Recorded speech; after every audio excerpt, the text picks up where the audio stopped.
I might just start skipping. Yeah, let's start skipping. Yeah, I'm down with that. Like halfway, I'm down to let's start skipping. Yeah. Yeah, let's do some skipping. Yeah. Yeah. Okay. All right. Yeah.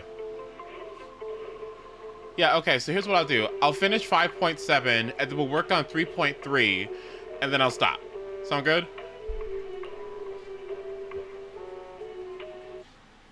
Cause you know what? I don't know. Any amount of yapping is I don't know.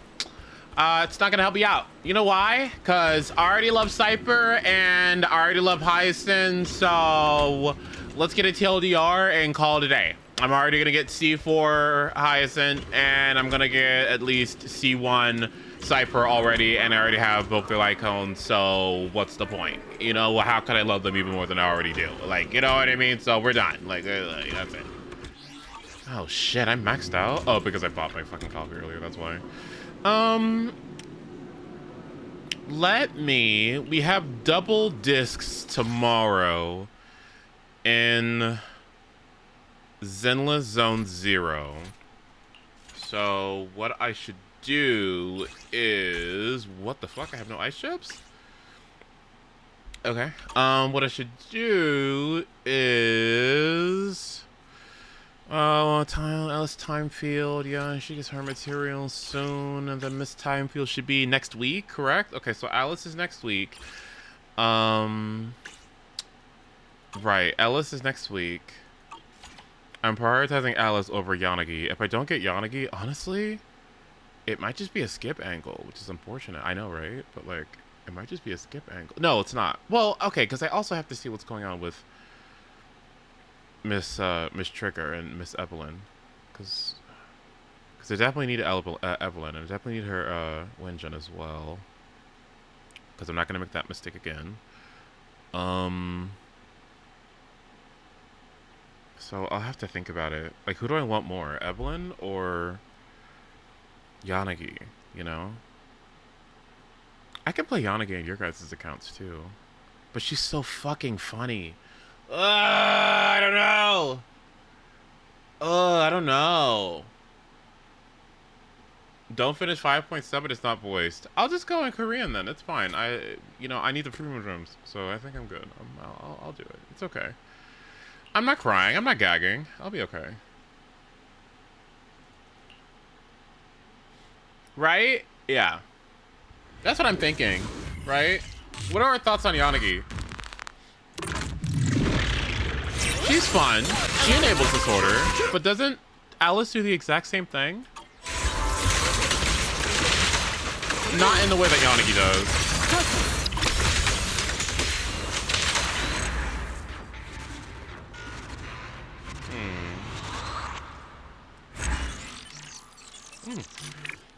Excuse me. She's more on field. Alice. Okay. Let's see what the content creators have to say about Miss Alice, and then we can make a better and more informed decision, right? Yeah, let's do that. In fact, please tell me, Jay Stern, please. Oh god, not fucking. Okay. All right, content creators, don't fail me now. Don't fail me now. This is gonna be so. She's good, but oh god, please, content creators, don't be useless, please, please, Ribbonus. Oh god, I'm worried. Okay. If I were to describe Alice's playstyle and condense this guide into one sentence, I would say Alice is near B but AP and physical. They even copy-pasted the difference in damage between her signature and the next best free-to-play option. Well, what? Pasted the difference in damage between her signature and the next best free-to-play option. Well, all of that is a slight exaggeration of course, but there are quite a few similarities. So today, let's talk about her kit and how she plays, her best weapons, disk drives and disk drive sets, her combos, her main and substats, her teams and mindscapes, and lastly, let's also talk about her pros and cons. Welcome, I am Rivenus and this is your complete XXL in-depth guide to Alice Timefield. Okay, we don't need kit stuff. Just tell me about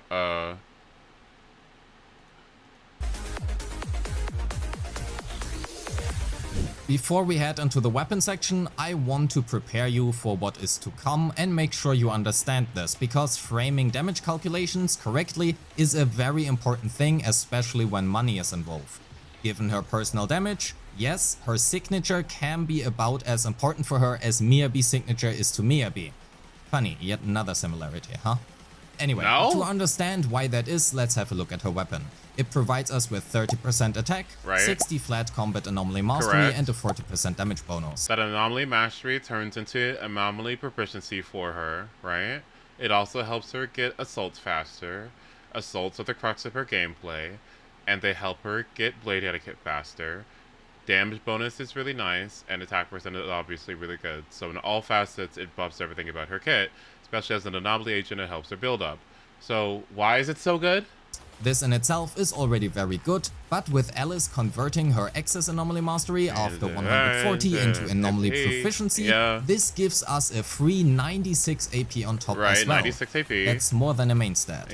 This makes her signature the biggest stat stick in the game for her, and that alone is enough to catapult her signature above every other option. Not only does her signature give her more assaults, it also increases the damage of her assaults and disorders, and also polarized assaults. So, do you need her weapon? Well, no, because looking at solo calculations is always gonna be misleading to a certain degree. Yes, it can be an insane damage gain when compared to other free-to-play available options, but again, only for her own personal damage. In actuality, however, you will never play her only by herself. You will play her in a team, and the team damage dealt will be— Don't do this, by the way.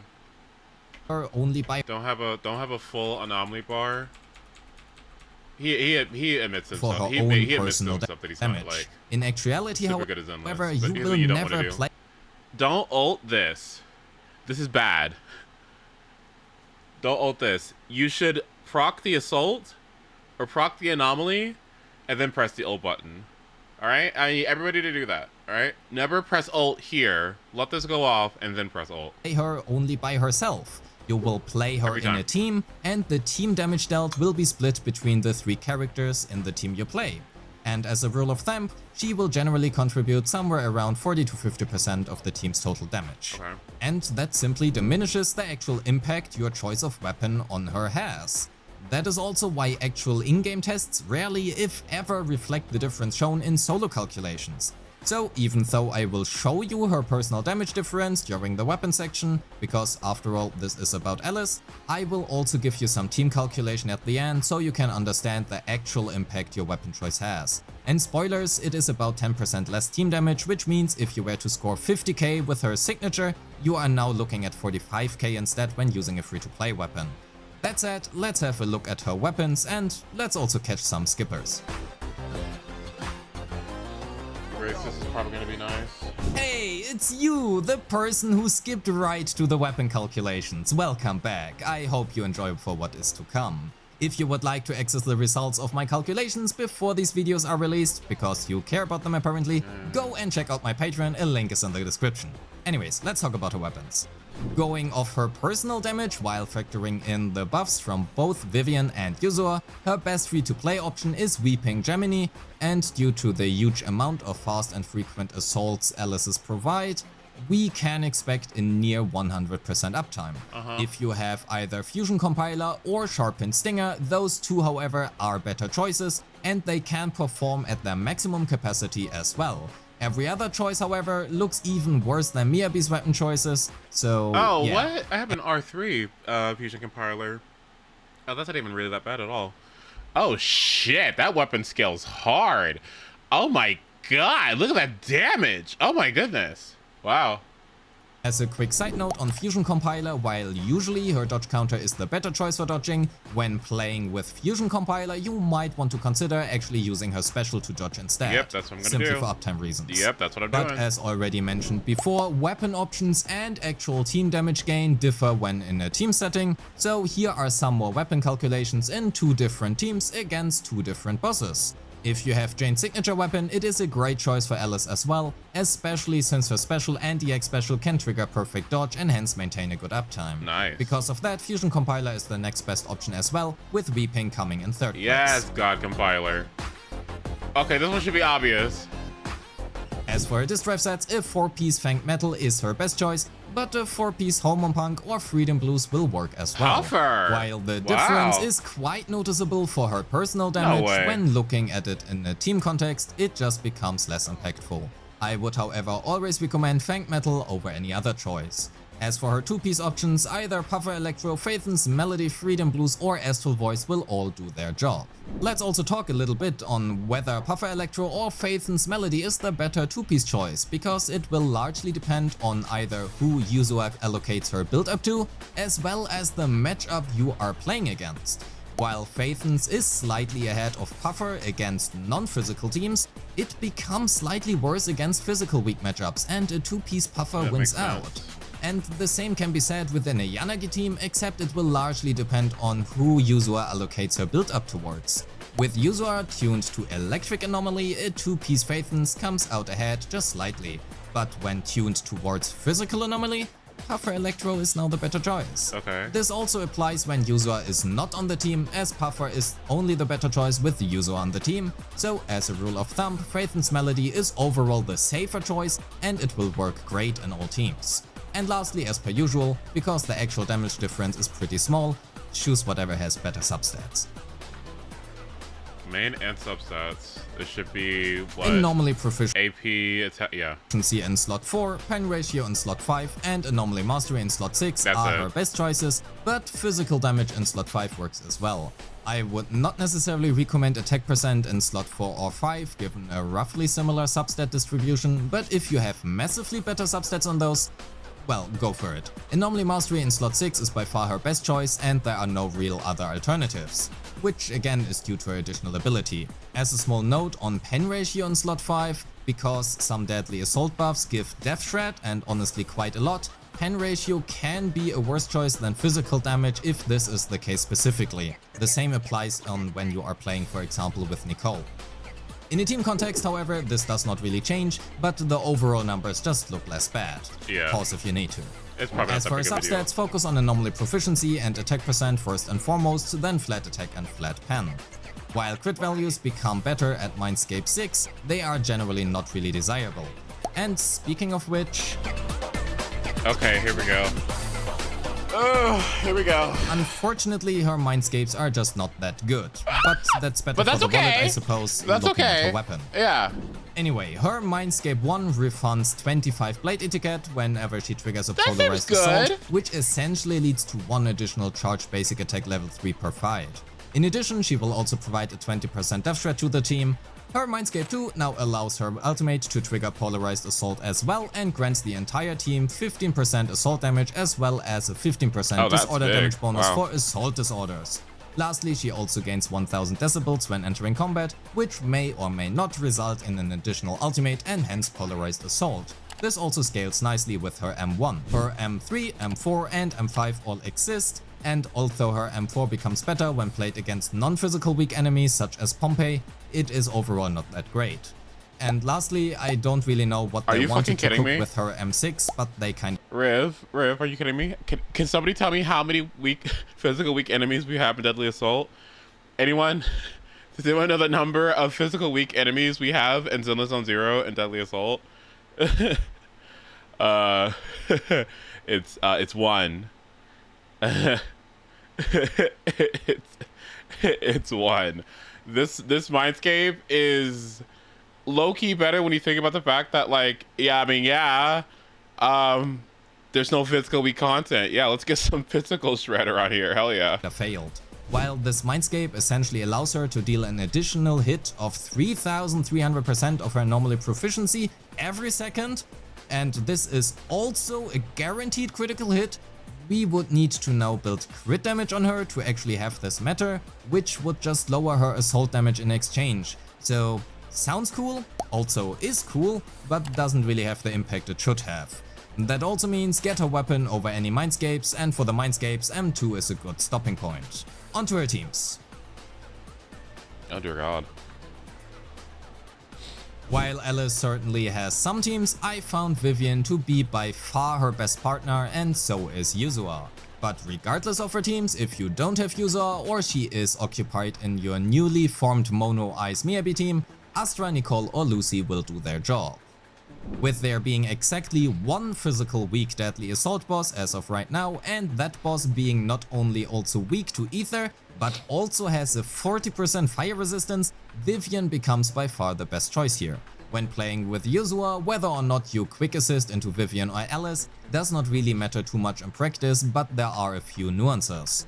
First, allocating Yuzua's build up into physical has a higher potential, at least in theory. In practice, however, this becomes very difficult to actually achieve and navigate, as you will very often find yourself running into anomaly ICDs. However, on the other side, you might or might not need Yuzua's build up to actually trigger an assault to not waste any of Alice's build up.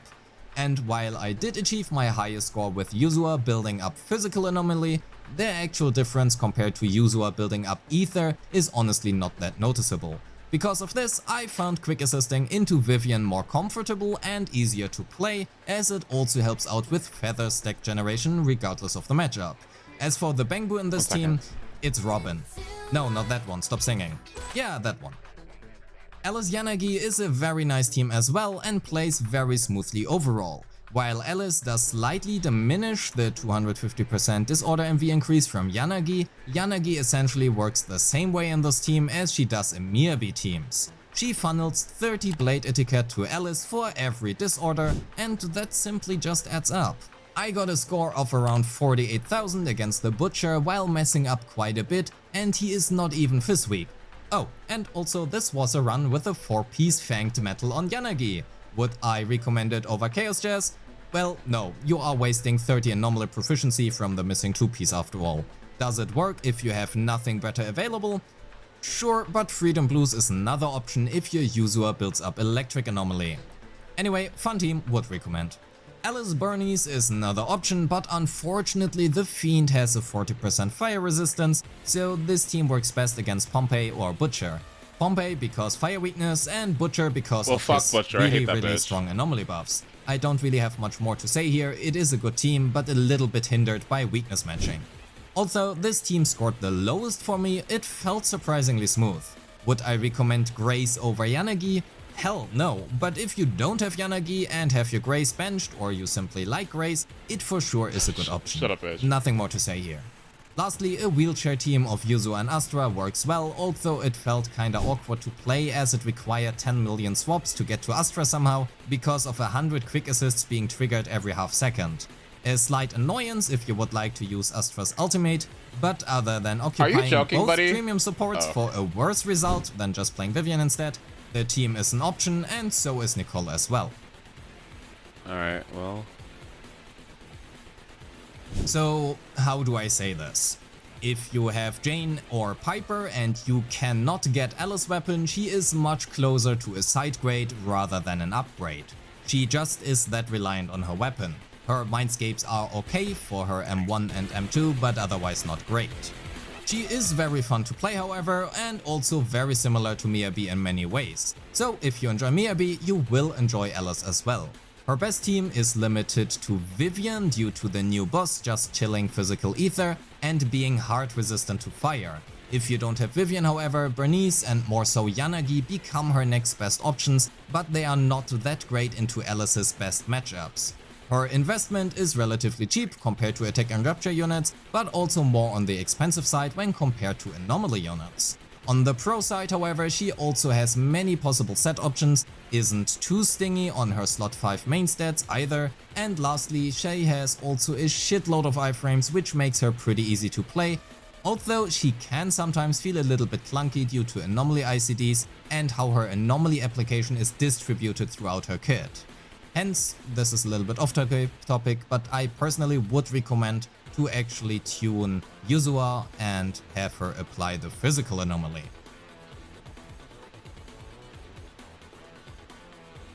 As already mentioned in the pros and cons, Alice is already only a small upgrade over Jane and Piper, somewhere around the 10% ballpark. But that is with her signature however, and that means if you cannot get her signature, I would not necessarily recommend pulling for Alice unless you really like her of course. Waifu over meta as per usual. Otherwise, she is very fun to play and a worthy pickup, especially if you do not have Jane or simply dislike Piper. If you are missing Vivian on your account however, I would highly recommend picking her up for Alice as they are just very good together. And honestly, Vivian is just really good for all anomaly teams. And with that, we are at the end of the video. Before I leave you with the showcases, thank you so much for watching. Don't forget to like and subscribe, leave a comment on whether or not you are pulling for Alice, and hope— Oh dear God. Okay. Well, I think, in my expert opinion, I think that being conservative with this opinion isn't a bad thing. Because yes, we already have a limited physical anomaly agent, and we have Piper. And yes, there's only one physical weak boss in the game. And therefore, she's a little bit redundant and not necessary at all in some circumstances. I feel like I feel a little skeptical because this is gonna sound bad. I trust the math kinda, but I also know he's not very good at the game. I know he's not very like great at the game, so I'm a little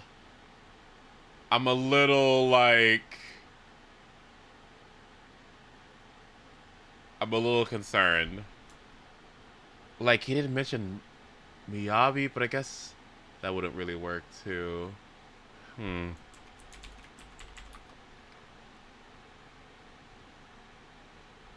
I mean, he said that immediately. He said that admittedly himself. So that's why I'm a little like. Okay, now this creator okay.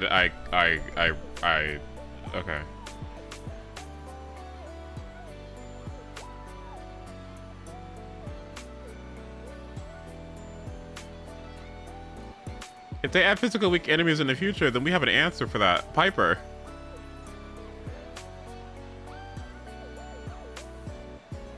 Okay. She's got 2 different EX. Okay. They both fill 1 bar. Okay. Oh, great. Cool. Guaranteed. The nice thing about Alice is she can trigger disorder on her own. Okay.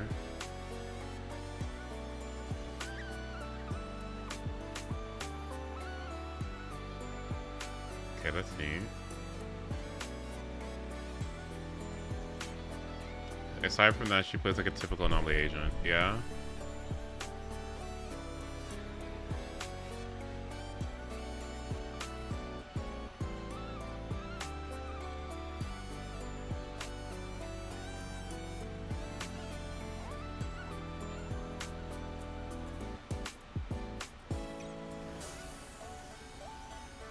Oh wait, do you get a sword etiquette for ulting?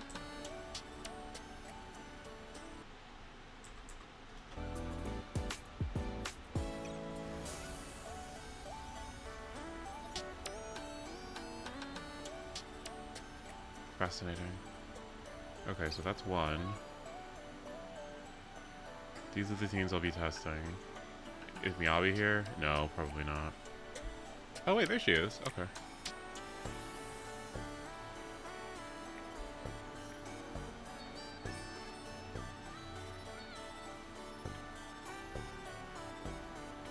If y'all don't get out of the skin.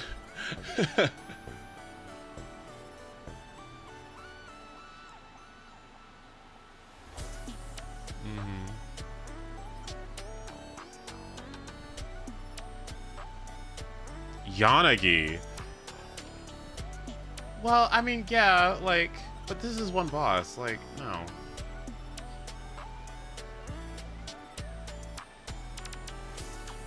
Yeah, that's obvious. Like, yeah, we know this.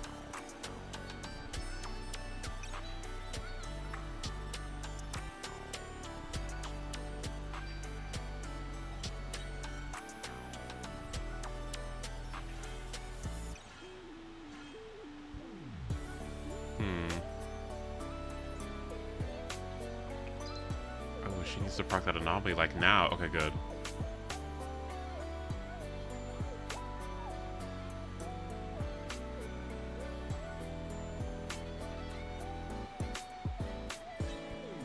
She seems a little clunky like this. Oh. This looks a little clunky. Oh, is that bad? Oh, goodness. Wait, no, that looks good. Okay, that's a good stun combo at least. Okay, I do like that. Oh, I don't know how you're supposed to weave in between them.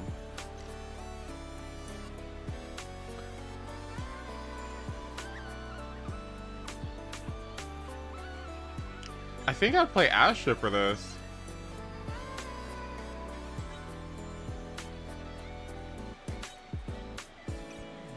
Okay.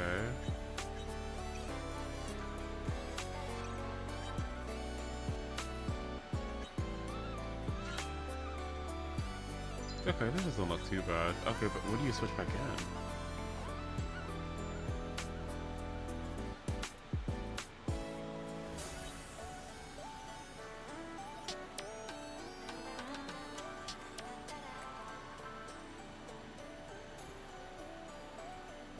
That wasn't a good ult. Okay, though. Get the assault off, please. Where's the assault? Okay, there it is. Is there any hands? Yep. It's the time. Go for it. You should be able to kill here, right?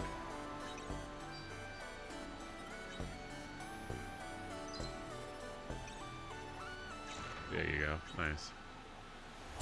I like her energy. I like her. I like how quickly she gets energy too. I mean, I guess that's just what happens when you on-field people, but like.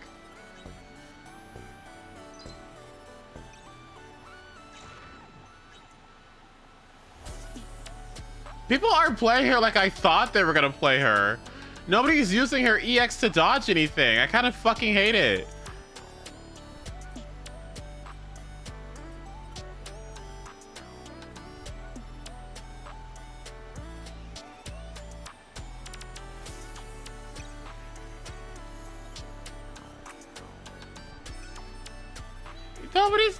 Nobody's doing. Oh, there's one. Okay, there you go.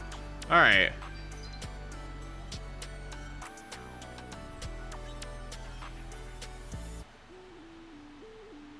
And now I'm thinking, I'm trusting it. Okay, this is looking a little better now.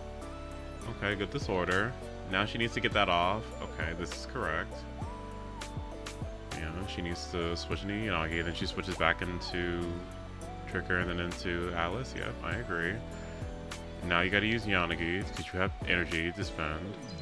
Use the EX for another blade etiquette. Okay.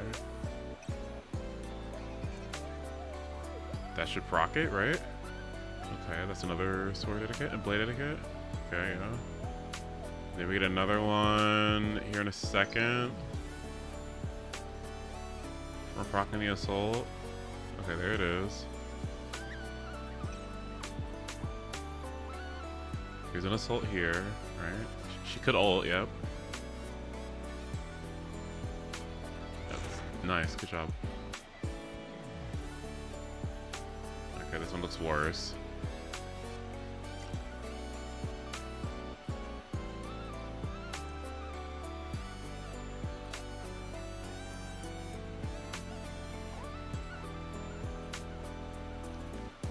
I think I need Astra for this.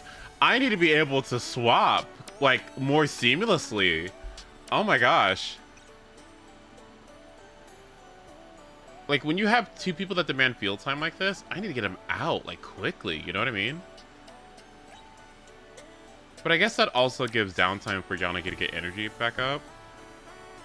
I don't know. I don't know. I'm feeling a little. Let's check the Bernice team.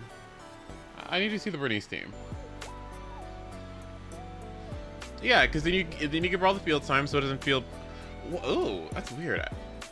I would also quick assist into Bernice so that she gets the additional fire application. Hi Memo, good to see you. Okay, we should be able to get a little blade. Yep, okay. Go for it. Spend all your energy before it goes into its next phase, probably.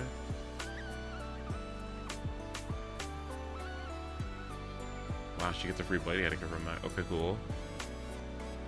Nice disorder. I think she procs another disorder here, right? Yep, there's another one. Use a HUD to get energy for everybody. That's huge. Alice should use her EX like right now. Yep. She should probably use another one, honestly. Yeah. Okay, yeah, right. See, we know what's up. Like, yeah. Okay. And then another one, probably. Before the miasma shield runs out. Like now. Yep. Like right now. Use it if you can. Yep. Okay, good job. Yep. Use the enhance basic. Yep, there you go. Now go into Bernice. Yeah. And then yep. Nice. Okay, double disorders. You see that? Wait a minute. Hold on. Wait. Look at that. She said boom. That's nice. Cause you look here. Look at the fire up, right here, right? You see how it's about to proc right now? Physical anomaly is at max right now. So is burn anomaly. So it looks like there's no ICD here. So as soon as you get this burn anomaly off, boom. And then she forces the other one, so you get a second off. So that's kind of huge. You see that? It's a lot of damage. Like a lot of burst damage. You got to set that up during burst windows, though. And you're going to be getting burst windows because assaults. Okay.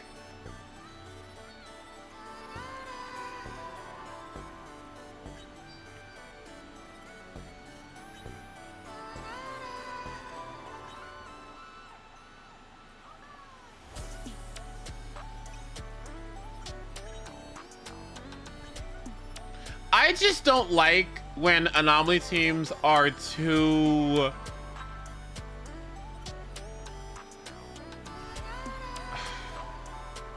mashy, but I do like how she has windows that she sets up.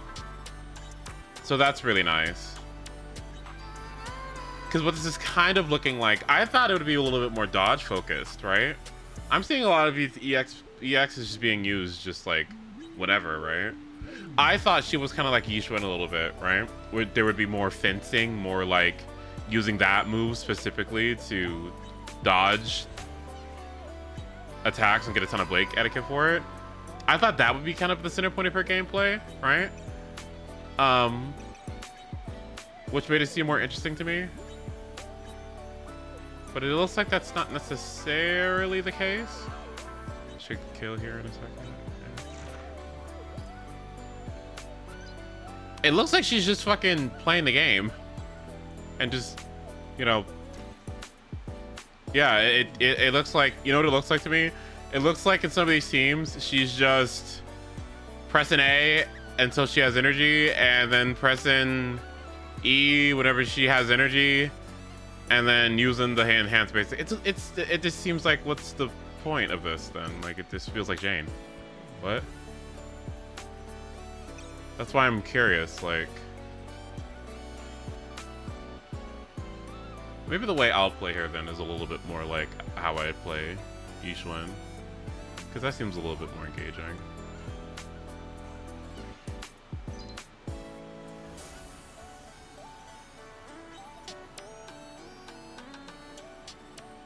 Yeah, that's what I want to do.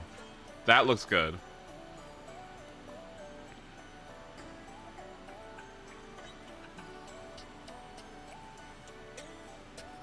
Yeah, this looks nice. Okay, another stun window here. Okay, now set this up properly. Look at that burn anomaly, it's huge. Okay, that was good. You see that? Ton of burst damage, nice. You get some blade etiquette from that. Do you get the double chain off? No? Okay.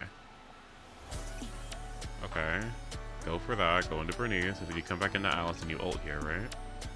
Yep. Gotta get that off quick. A little bit of blade etiquette after you get this assault off. There you go. And then you should be dead. You don't really need to do this because it's a waste of time. Then you should be dead. Yep. Okay. Alright, I kind of want to see Vivian here. Oh, there's a Jane team. Ooh, what is this one like?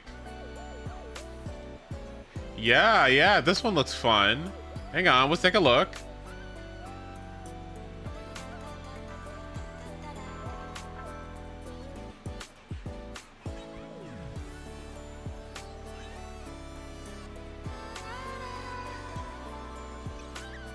see how big these assaults are. Hold on. Okay. Nice. And then we take this up for you to go to Jane in Passion State. You're not going to Satchel Jump, are you? Yeah, you are. Okay.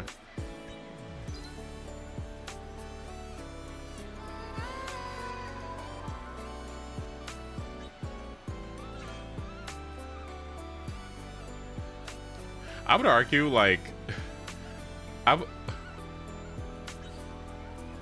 would argue that there's less power creep in Genshin, in Zenless. It's more like interesting kit creep. You know what I mean? Fun creep. Is that weird?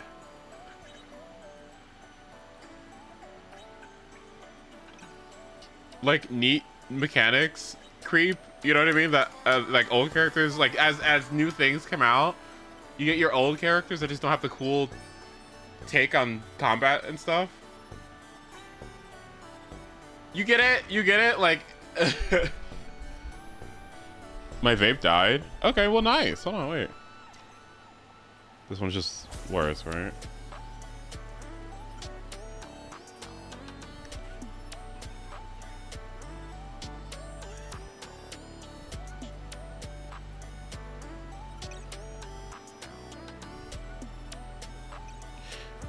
Okay, I like how fast days build up is on this one.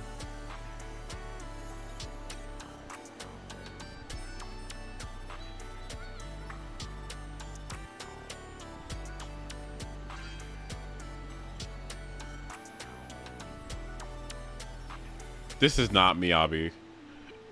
What?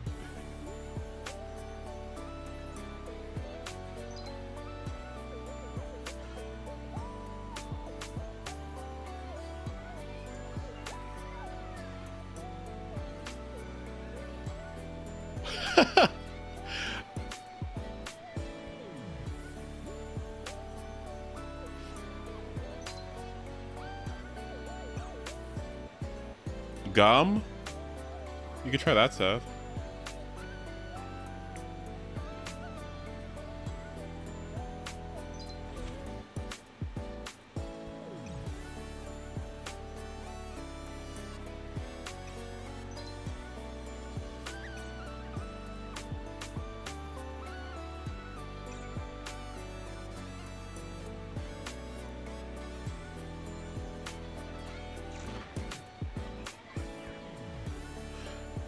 Guys, I don't know. I don't know. I don't know. I don't know. Hold on.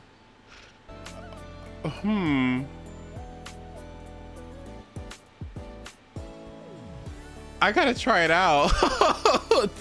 Hang on. No, I'm gonna get it. Like, I like her. I'm just...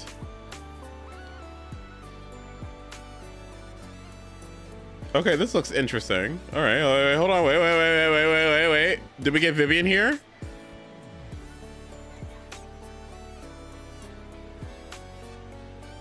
Wait. Okay, it started to look a little... Okay, hold on. Wait, we're getting somewhere. Wait, hold on, hold on, we're getting somewhere.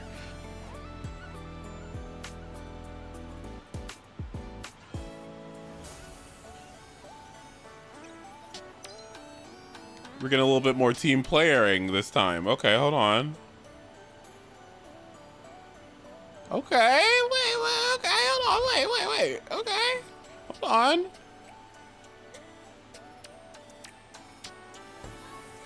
That was a bad ult, but that's okay.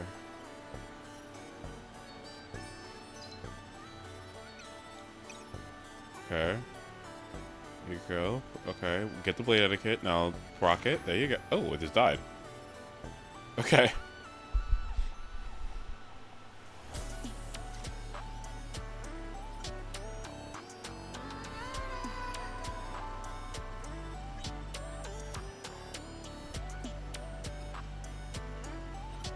What?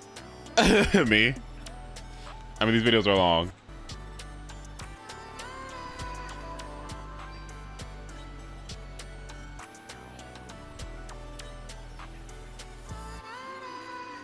You doing other people's? Hey, hold on. No. It's trade secrets. Well, not anymore. Okay, that's good.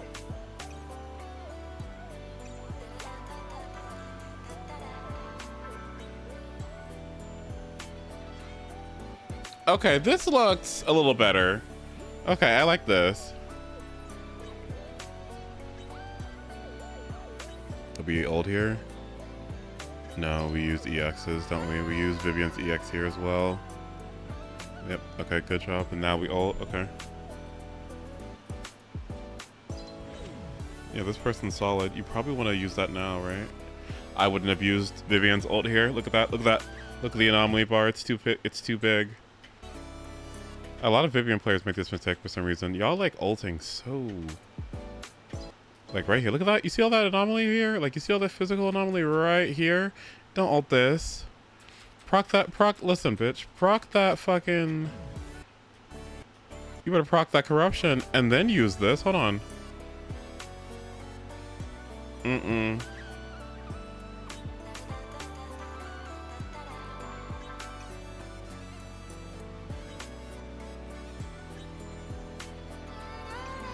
Nice. That's a double assault. Yeah, good job. Okay. Okay, what about Miyabi?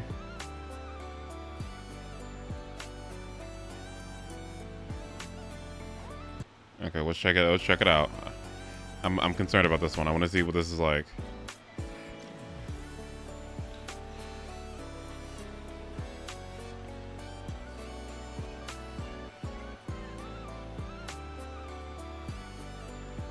She needs to get her Frostfire. Okay, there you go.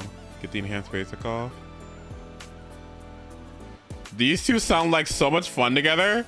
Ooh, wait, hold on. Wait. Hold on. Ooh, this looks like fun.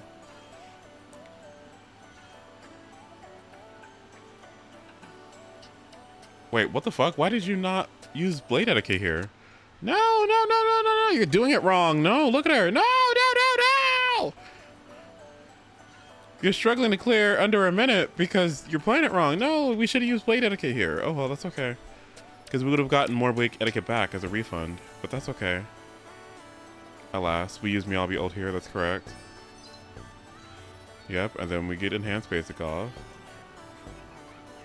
There you go. Use a is correct. So we get energy on Alice. Alice should use 2 EXs right now.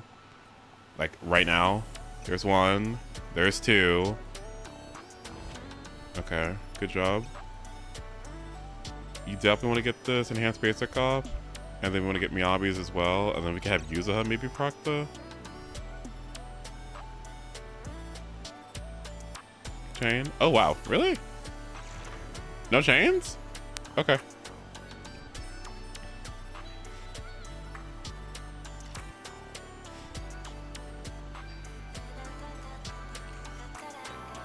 Okay, yep. Definitely want a defensive assistant to Miyabi. Make sure Miyabi gets up her Frostfire so that she gets everything going with the disorders. Gotta dedicate field time to her. Don't want to swap here. You almost got it. There you go. Now get enhanced basic off. Go into Alice. Get her enhanced basic off too. Yep, correct. And then you want to go to Miyabi and EX here. And then do it again.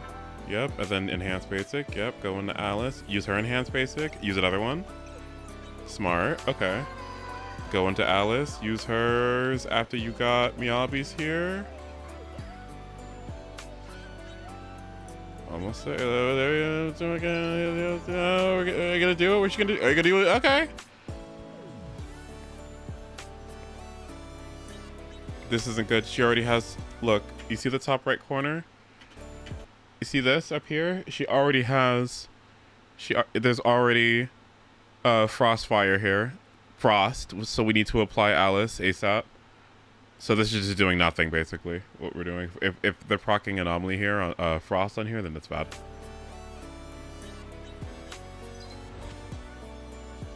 Yeah, this enhanced basic didn't really need to happen, but that's okay. Okay, there we go. Back on track. There you go. Yep, start the chain. Get this off. Probably go to Miyabi and do Astra. Back into Miyabi. Yep, I agree. Enhance basic. Astra ult. Nope. Okay, we're good. All right. Okay. Wait. Okay. It's not too bad. Okay. Yeah, we got options with this. Okay. It's not as bad as I thought. Okay. Whew. I was a little worried. Although I really do think this is largely extremely unnecessary. Unless you already had let me open up Genshin. Unless you don't have a limited physical anomaly. If you have Jane, I don't see a reason. Yeah, I don't see a reason really. All right. Monsieur Impact.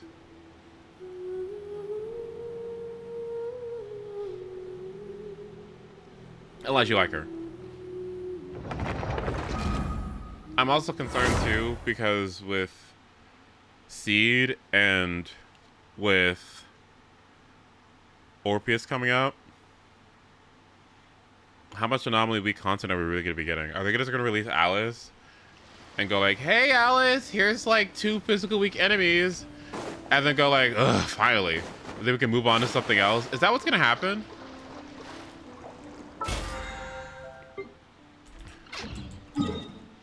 Like, here, damn, take your physical weak content and shut the fuck up. That's what it kind of feels like. You know what I mean? Like what they did with Hugo. Yeah, you know what I mean? I don't know. I'm wondering if they give a fuck about her. You're not gonna escape me. Take me up. Okay. At least I got one.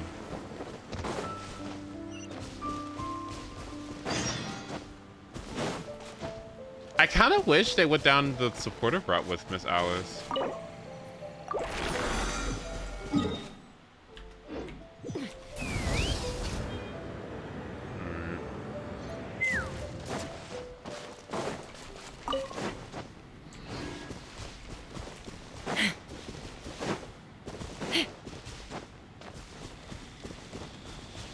Kind of like a Yanagi kind of thing. Or what they had before. What they had before with Alice is that she had shredded defenses, which was super duper cool. But then they got rid of that. Let's fly.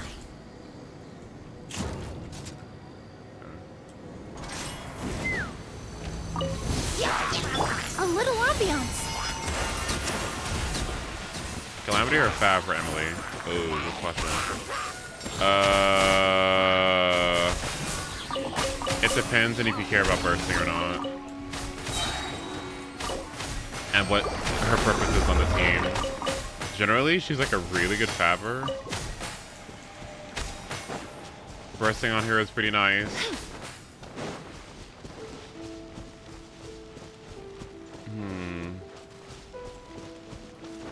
If you have enough particle generation, or you just don't care to burst every other rotation, I'd say Calamity isn't actually too bad at all, but you have to make sure that you skill before you burst. Because skill is how you moves passive off, or the weapons passive off. And can each team? This will brighten up the place. What are the other two?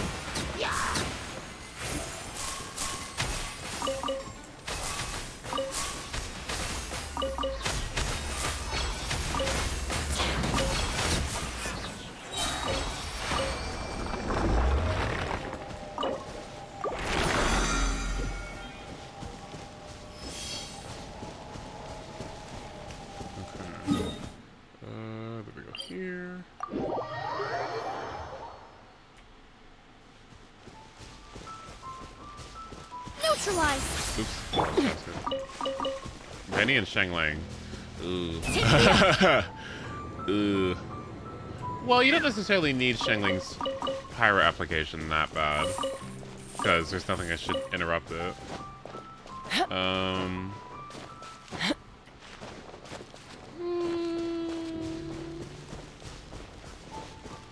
I would say play them both and then see what feels better.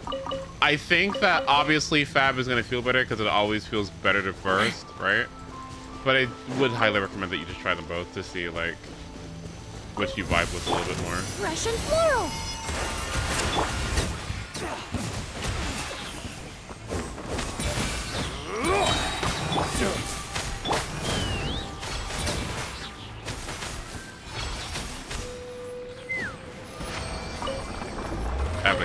on Shangling.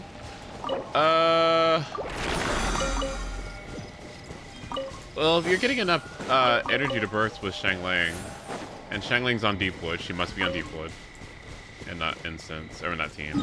Then I would say Pavonius, right? Like if she's not bursting properly. If she is, then you're good. You could just go Calamity.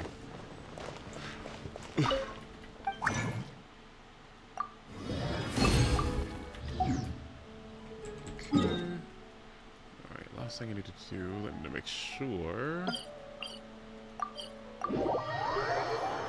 Did I get these today? Bargain Mondstadt? I need slimes. Nice. Okay.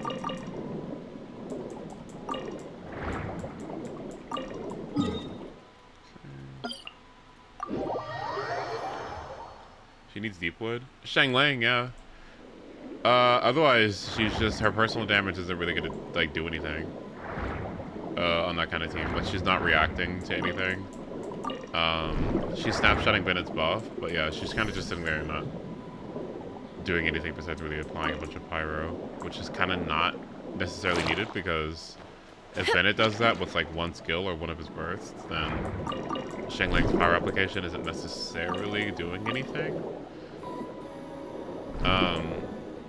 So going Deepwood on her is pretty huge, because it makes it so that you have a way to buff Kaniche and Emily's damage, while also giving the team Pyro Resonance, because Kaniche and Emily really like Pyro Resonance, like, a lot. They both have, like, really high motion values and really high skill multipliers, and they don't react off of anything, so they really want to make sure they have high attack, high crit stats, right? And so Pyro Resonance actually goes a pretty long way. It's really awesome, actually.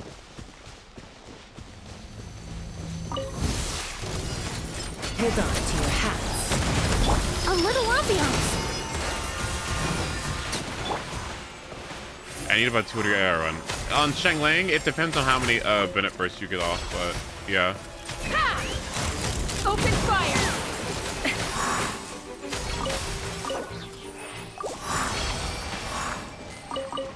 I need to get my ass all the way back to Mondstadt. Where the fuck is Mondstadt? There it is. She's got Fab on? Okay. It really just depends on if you're bursting consistently on Shangling. And the reason why it's important to burst on her consistently is so that you make sure that you have your Deepwood of Fire up. This is why I like PMC or Malika here, because all they need to do is just press the skill button and not have to worry too much about funneling to get off their Deepwood. But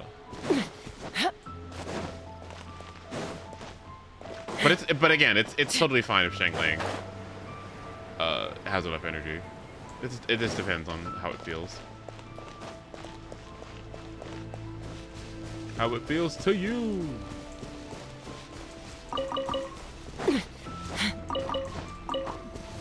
Hello.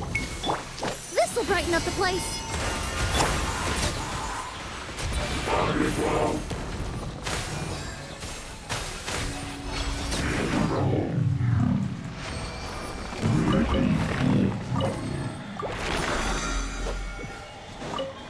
Okay. That should be good. All right. Dailies are done. I think my teapot is good too. Let's get this quest done. Let's fly. Oh no, it's fine. If your Emily already has This round- Deepwood on her, then you're fine, right? This is assuming your Emily has a Reverie, by the way. If your Emily already has, what's it called? If your Emily already has Deepwood, then you don't need to worry about this, right? You can keep implementing Shangling. But if not, and she's using Reverie instead, then yeah, you want to make sure that you have Deepwood somewhere on the team.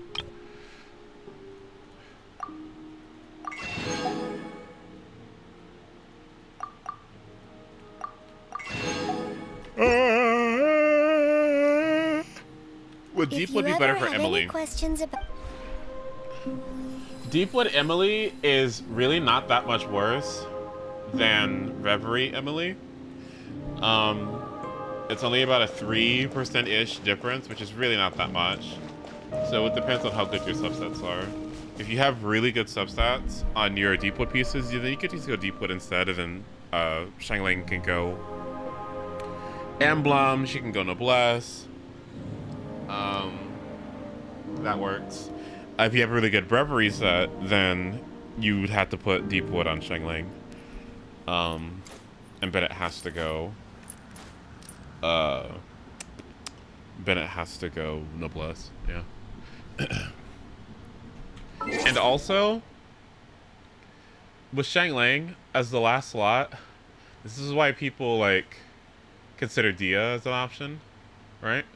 Because Dia applies the Pyro, can give you Tenacity of the Benelith, I'm a little or out of also practice give you these Deepwood, days. depending on what Emily and Kimmy need. It's Any kinda cool, conflicts actually. around?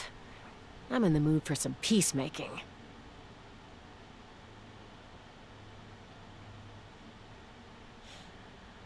But you have options.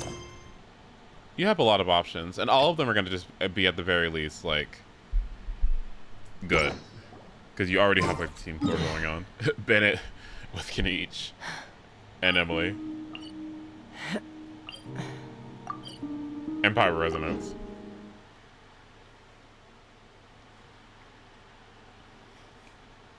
But yeah, it's not too far off actually. So check your Deepwood pieces. I know a lot of people have pretty good Deepwood pieces, except me.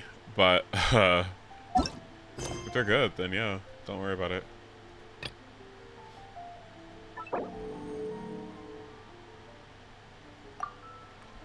Oh. Excuse me. Okay. We're going. Me being tired is good, because I have to get up early. Hi, Pains. Alright, thank you. Oh, you're welcome. Best of luck. Take me up!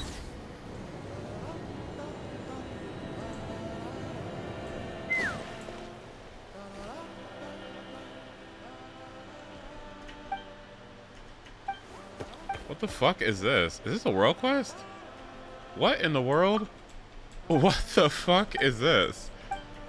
I thought this is the Archon quest. Am I stupid?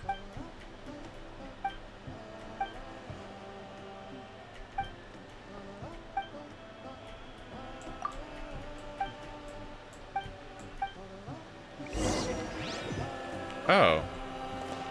Oh, thanks. Whatever the hell that was.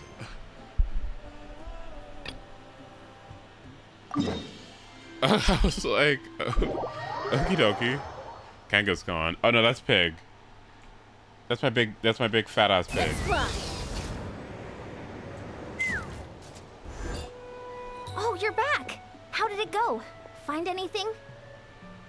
Nothing substantial, unfortunately. But we had the weirdest experience. Jackie, don't get in the habit of that. It's take good. It that the war's still on? Don't get in the habit of skipping. Once you start doing it, you're gonna start watching recap videos on other people's channels.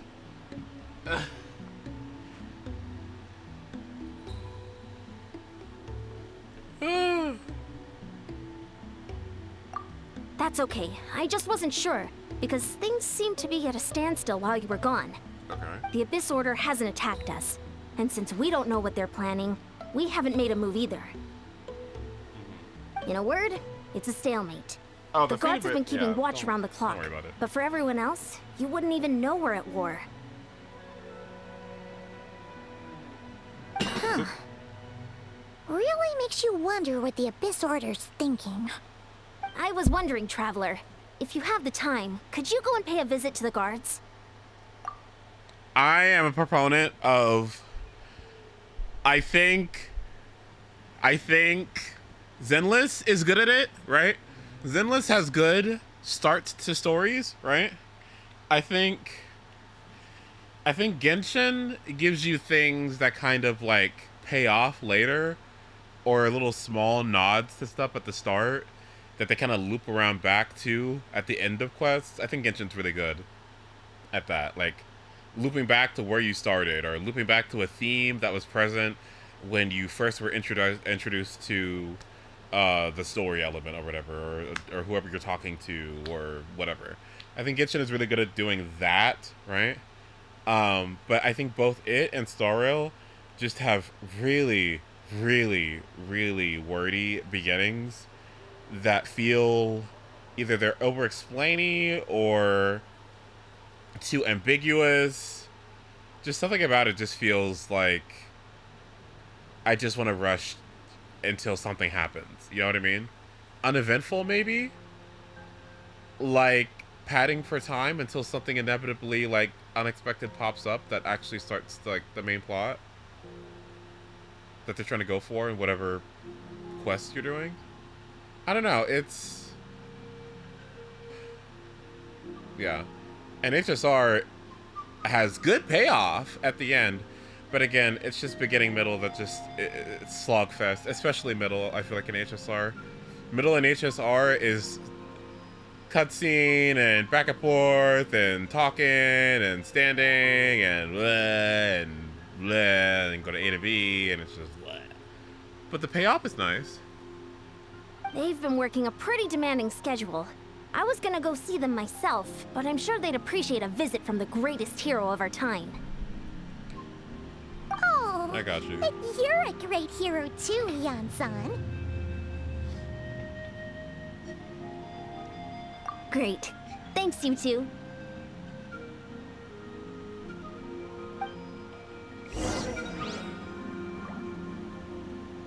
Again, it's not bad. It's not bad, but for me, it gets me extremely bored. It gets me bored, and it also makes me wonder, like, I can't help but think, and I know this might be, what's the word? I know this might be...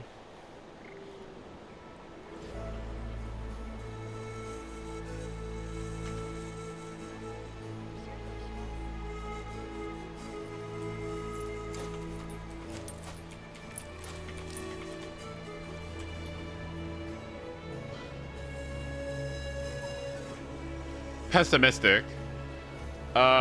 This might be pessimistic, but I wonder if sometimes, like, if the length and the over-explaining and all the things, I wonder sometimes if it's just to pad for time to get you from getting the rewards. I know that's not the case all the time. Tumaini, our hero. But sometimes I feel that way. Together before. You probably don't remember it though. It's not like you're not doing that for the benefit of the story or for the benefit of the reader. You're doing that because you want to like pad time, right? I know that's not always the case, but I can't help but feel like sometimes when you loop back to things that you've already heard a billion times, or like weird arbitrary points that like aren't the main focus or something, it's like, aren't you professional writers? Like, isn't that how you got hired in this company? Why are we looking back to things that we said 20 times? Wait, I don't know why they do that sometimes. I'm like, you're not trying to waste my time, are you? It's like when you have somebody who's trying to like sneak behind somebody you're talking to, like rob a bank or something, and so like you're talking to that person and asking them a bunch of questions while the person in the back like steals like the money out of the bank or whatever, distracting them. Yeah. That's to be expected. You took point, and I was much further back in the ranks. I saw you, though. You were a great inspiration to us all. Thank you for standing guard this whole time. It's all good. Honestly, it's not been that much work. Haven't heard a peep from the enemy. I think it's okay for it to be short, by the way. You know? If it just means that, like, if you cut off some, like, a lot of the excess fat off the stories or whatever, and it ends up being, like, a lot shorter, I don't think it's a bad thing, right?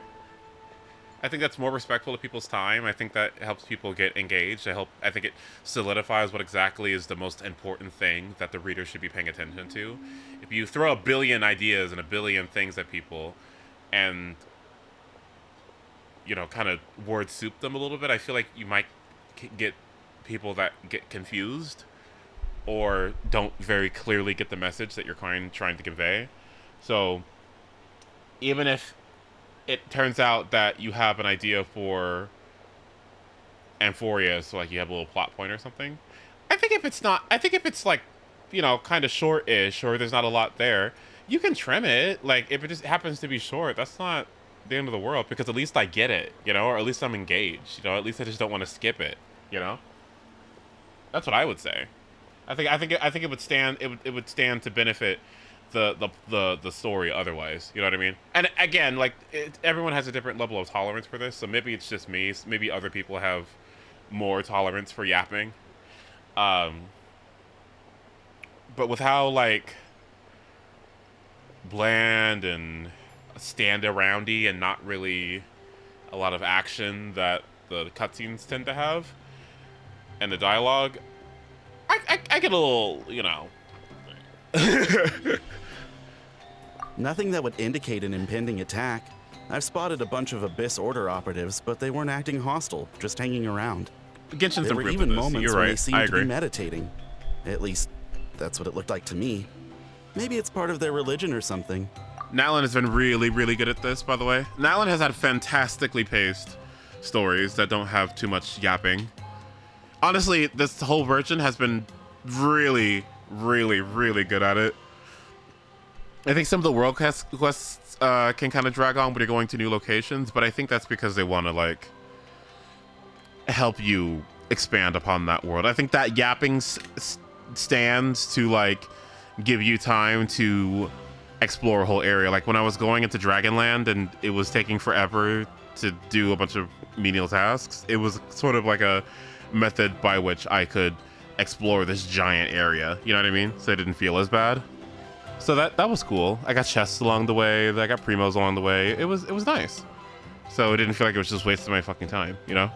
Out of an abundance of caution, I asked some shamans from the tribe to take a look and see if there was anything nefarious at work.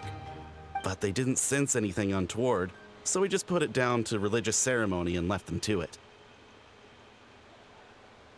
Huh. Interesting. Oh well. The more time they spend meditating, the less time they spend trying to beat us to a pulp. Mm-hmm.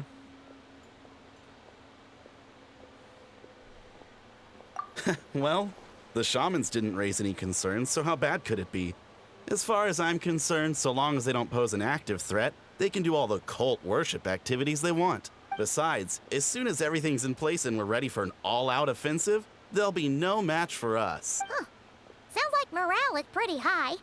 Guess there's strength and confidence in numbers. Let's keep going, traveler. Okay. So there's hubris.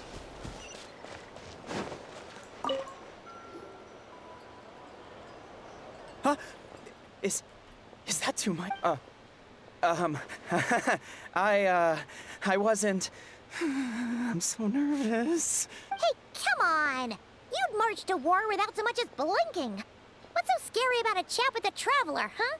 It's not the same thing at all. There are plenty of chances to go to war, but a one-on-one chat with our great hero, that could be a once-in-a-lifetime opportunity. How can I not be nervous? What if I say something wrong? Or if my posture's bad? Or if I accidentally make a weird expression with my face? One bad impression can stick for life. No one's here to judge you on your posture or your facial expressions. Relax! All right then. I'm sorry, great hero, but I have a small favor to ask. What Paimon guess? An autograph, right? That's easy. May I challenge you to a fight? What? How can you be so audacious and so sheepish at the same time? Huh. That's like my favorite I'm thing. starting to think your nervousness is all just an act. This is like this is one of my favorite juxtapositions in people's characters sometimes. It gets me every time sheepish yet update. You know what I mean? Okay. Vork, I think you know what I'm talking about, right? Okay, but you see a lot of this in AO3. like, I mean, like, yeah, you get it, you get it. You know what I mean? Like, you get it. No, of course not. I just figured that if I don't ask now, I'll regret it for the rest of my life. But I am still on patrol, so please, Great Paimon, if you wouldn't mind taking over for me for just a few minutes? Ugh, again with the sheepish audacity. Just pick one or the other, will you? Yeah, sure.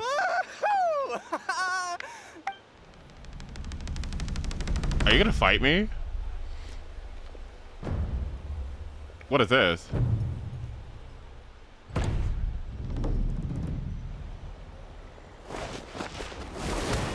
Oh. Obviously, I never expected to win, but until now, I didn't appreciate just how great the gulf was between us. Oh. What is she? Lumine? She said.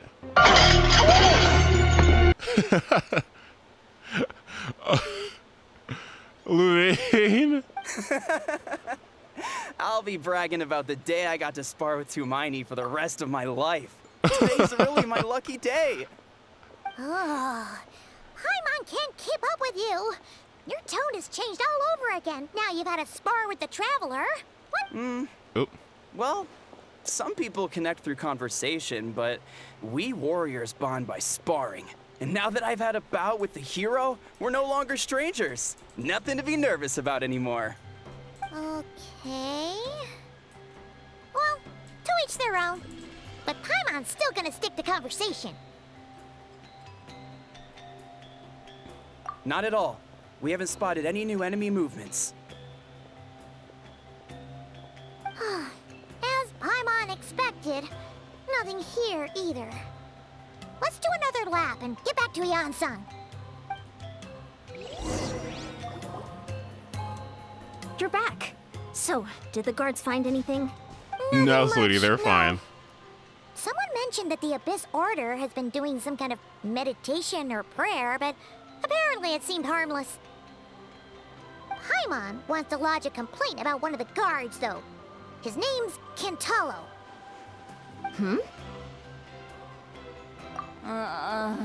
Traveler? You're back already? And no one thought to wake me up, huh?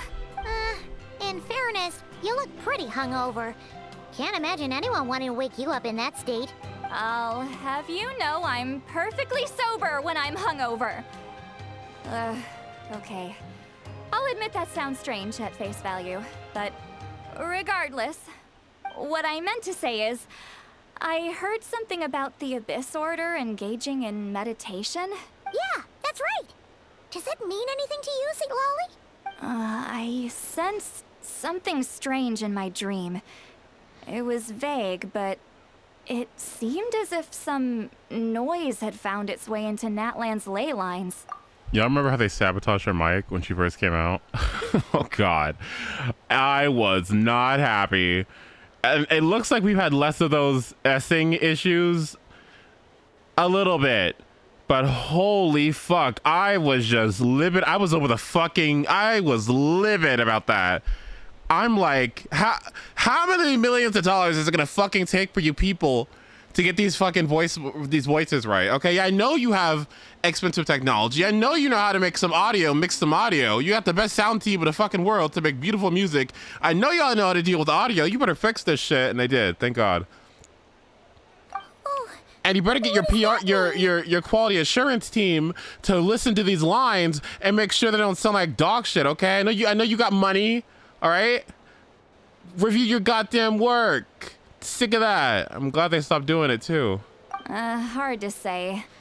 I don't think it had any tangible effect on the Night Kingdom or on our ley lines, but still, it's like a signal that exists on a different dimension of reality. Is it the might studio? not interfere with ours or pose any detectable risk, but I just get the sense that something strange is going on. It's definitely not the voice actors themselves, okay? Because like from whatever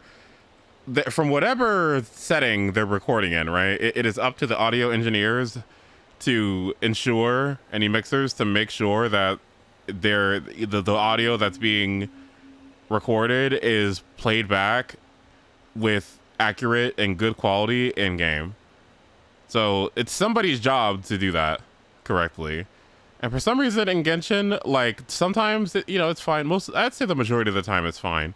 But for some characters, they just get completely fucked up. And later on they fix it. But I'm also like, okay, so if later on you fixed it for the same voice actor, right? What the fuck happened in the first place to let that be an issue at all? Like what? Oh. So even someone as familiar with the ley lines as you can't tell what's going on. No wonder the shamans that Satura called to the front lines couldn't sense anything. Ian-san, I think we should go talk to the chiefs. Uh-oh. There's no point dragging this out. We need to take the initiative and drive the Abyss Order out of Natland for good. If that's the Council of Granny Eatsley, I'm sure the chiefs will agree. But it will still take us some time to gather the required force. In war, adequate planning and preparation is the key to victory. Sure, but the finer details aren't my concern. Anyway, I'll leave you to it. Just remember to come find me when you're ready to talk to the chiefs. Oh? Sure, what is it?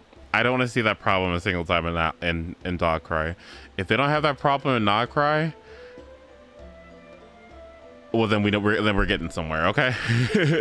We update those models and we don't have sound issues anymore. Okay. All right, because you're already doing cool stuff with these cutscenes and having these unique animations with these models. You're already doing cool stuff, Genshin. You just gotta push it a little further, okay? Gotta keep it up. Gotta keep it up with the high quality buffs and upgrades to the game. Because you're doing it, okay? You got quality of life and the way that you do your exploration and your stories and blah, blah, blah. Like, keep it up, all right? Don't fucking stop. Because there's a lot that can fix. Only select individuals can see them? Now that's a strange one. I guess they could be manifestations of a disturbed psyche? Or extreme negativity embodied in physical form? It could also be a simple case of dead monsters whose souls got stuck here somehow. Well, I say simple. Things quickly get confusing when you start looking into monster souls. For starters, trying to figure out which classification system to use is a real pain in the... Alright, we get it! Granny Eatsley's learning and wisdom knows no bounds. But could we just get the short answer? Hey, I was just thinking out loud. You really think I was just trying to flaunt my knowledge? Anyway, the short answer is... there are many potential explanations for the kind of phenomenon you describe. That said, it's not something I've ever encountered in all my years. Oh, wow. Okay. Well, if Granny Eatsley's never seen it, it might as well not exist, right? You know another reason why I want Seat Lolly? When I was playing her in a trial, she got hit, and she had the best "how dare you" that I've heard in a while. I'm like, oh, it's kind of good. It's kind of good. I liked it. It was nice. Oh. Hey, I'm not that old. Care to elaborate on what happened? This all sounds rather mysterious.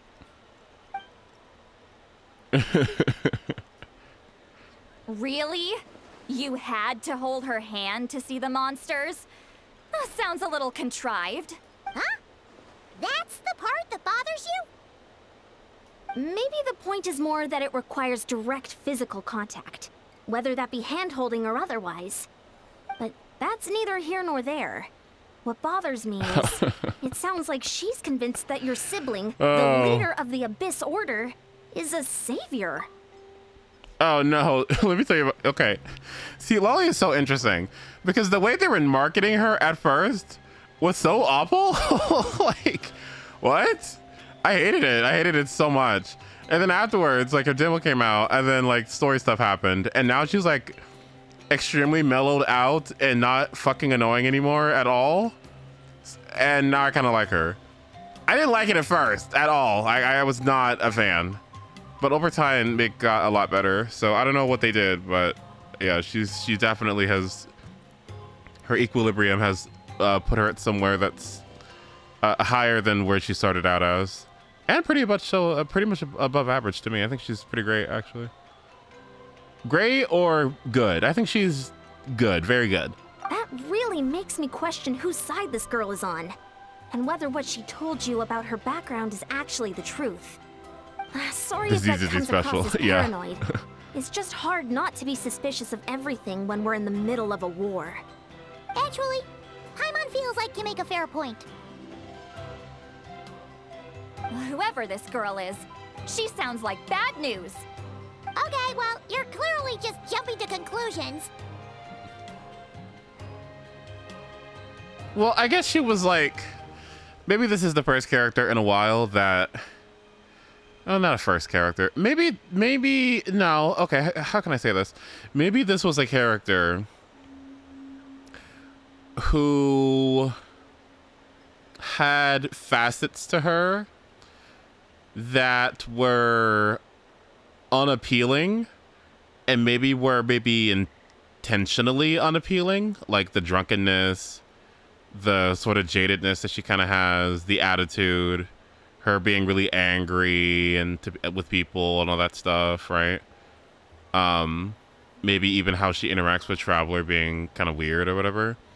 Maybe those facets to her were like intentionally at the forefront, right? But as time went on, like in the story and her story quests and interacting with her and stuff like that, and you know, main plot stuff, you got to see other sides of her that kind of contextualized that behavior, like her old age and people dying that, you know, she's gone through a lot of potential friendships and people that she's known that have passed away and stuff like that. And yeah, so when you look at her behavior and recontextualize it through things that you see throughout, you know, story stuff that you eventually experience, well, then you start to see why. And then her behavior starts to change too.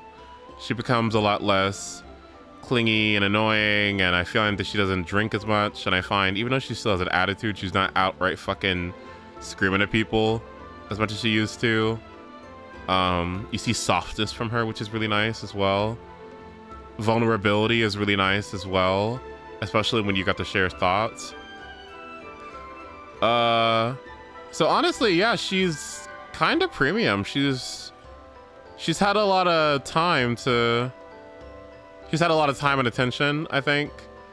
And I think that overall, she kind of just wins out in the end. I think it's pretty good. She's one of the better things that's come out of this game, I would say. Yeah, the drunk moments I just didn't care about. The shipping I didn't care about. The yelling, the getting mad at Auron, I just didn't really care about. But over time, I was like, okay, facets. Okay. You know what I mean? Did I explain that properly? I think I did.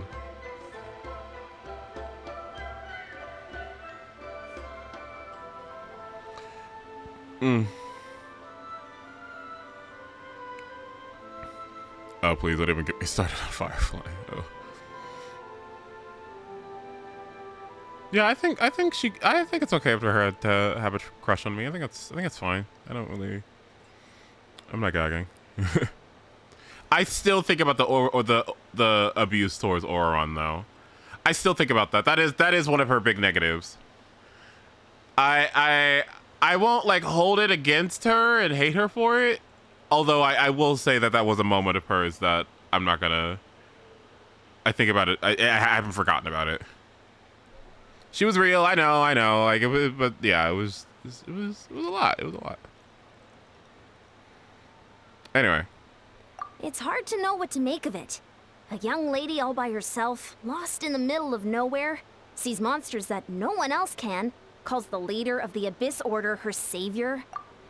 Also, she has a very good visual design too. Yeah, she's overall pretty great. Yeah. Good vertical. good free to play. Awful weapon, but At the very least, we should remain vigilant. Keep a close watch on her. Sounds sensible. On that note, we probably shouldn't have left her by herself in that cave. Traveler, we still need some time to muster our forces. Maybe you could check on her if you're not busy. Just be careful. It's settled then. Let's go check on her. oh, and she has a very good VA too. I agree.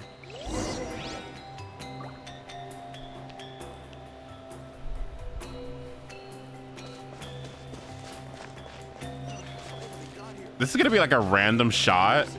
But are you ready? I'm sure they'll show up soon. This is gonna be like a very random shot. Like, I'm sorry, like this is gonna be extremely a random shot, right? So bear with me, right? But in terms of like depth, right? And intrigue and overall, like, you sum it all up, I really feel like if I were to, if you know, like I'm thinking about a character that would have been nice to have a little bit more of this with, and I think of Nahida.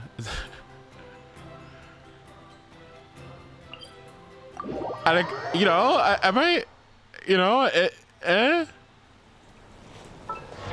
like I don't know. I think of characters that probably should have had a little, like that level of screen time, that amount of like multifacetedness, that amount of like attention or whatever. Navia had it, right? But I think of a character that probably should have had something similar to that, and it would have been really good for them. Probably been like her, you know, because I find her incredibly boring. Anyone else? Anyone else important enough to have such a thing happen with them?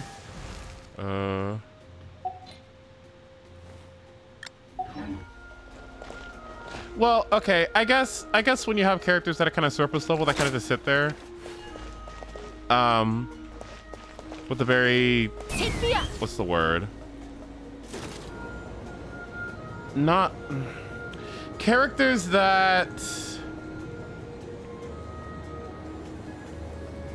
yeah, I guess that is the word. I guess kind of surface level, like easy to digest, like you know, kind of obvious what's going on, you know. Not a lot of nuance here. It just kind of is what it is, right?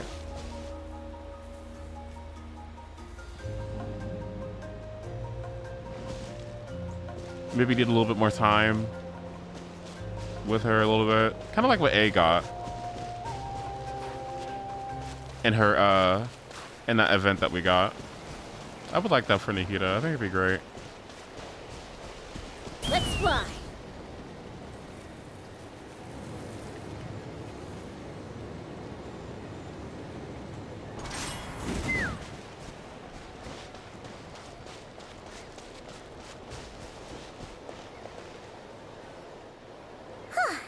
Here we are. Deirdre will still be here, right? Oh, it's so quiet, though. Uh-oh. What if Yansan was right? Maybe she never intended to stay here at all.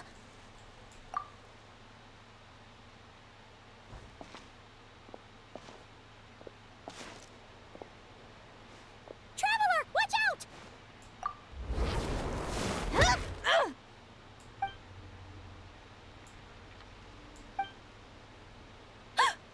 Oh, sorry. I didn't know it was you. I heard a noise and I thought it was the monsters coming to get me. Oh, did I hurt you? Oh, I'm so sorry. I wasn't thinking straight. This is gonna be Puppy at the meetup. This is gonna be Puppy at the meetup. Oh, sorry. I didn't know it was you. I heard a noise and I thought it was the monsters coming to get me. Yeah.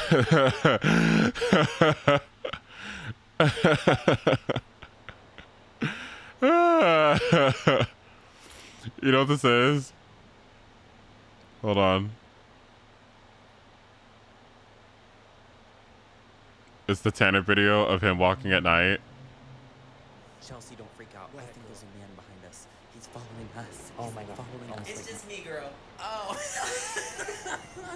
Okay, girl. You can never be too sure nowadays. No, I get it. I thought Jason Voorhees was out. You had me pissing myself. I'm sorry, girl. No, we're good. Let's go get pizza.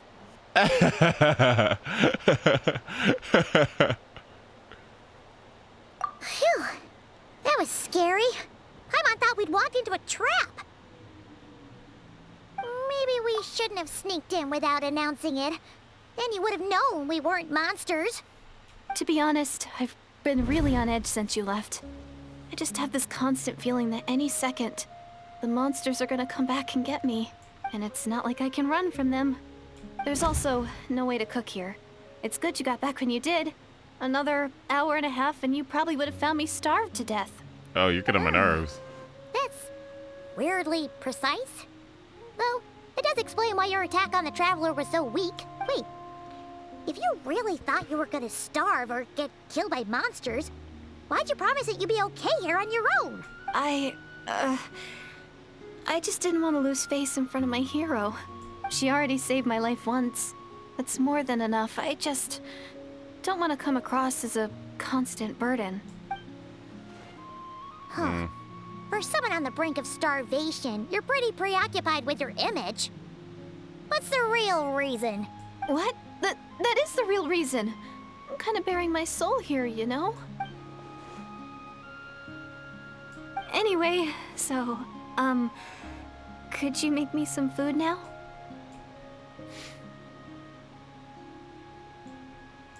Oh, Paimon's getting hungry now too. Go on then. You can join us for dinner. Notice me, Lord Traveler. Oh, dear God. Oh, now she's dead. Whew. I am so full. Thanks for saving me, again. Starvation feels like a distant memory now. Huh. You can really pack it away, Deirdre.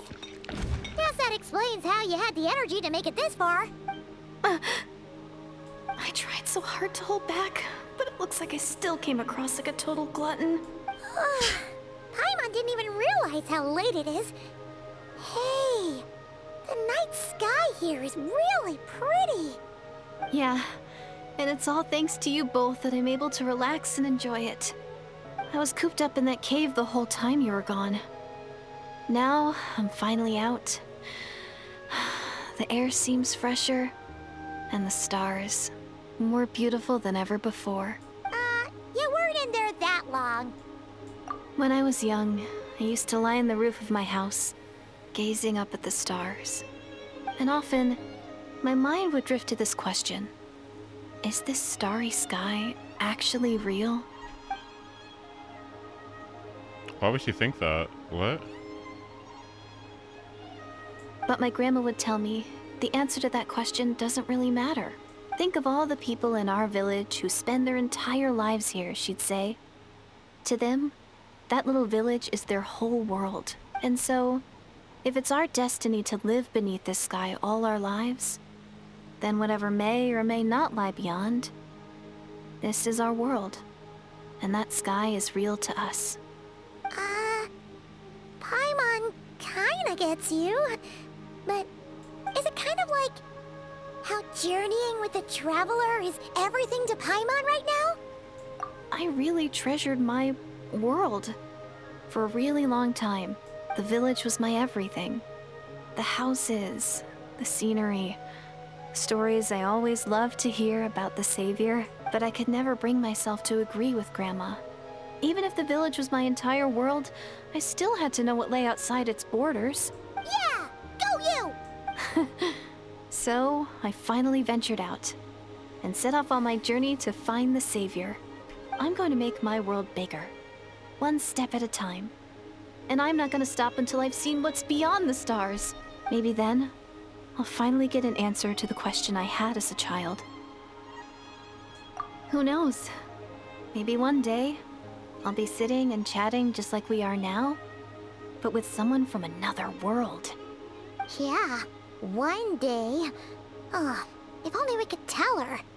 But it's probably best not to open that can of worms right now. I need to find the Savior and protect my world. Then, I can make sure it continues to grow. That's the most worthwhile thing I can think of doing, so I've been giving it everything I've got. You know what? It's pretty cool. Paimon kinda wants to root for you now. Sorry. I got a little carried away. I always get chatty after a hearty meal. Just like my grandma.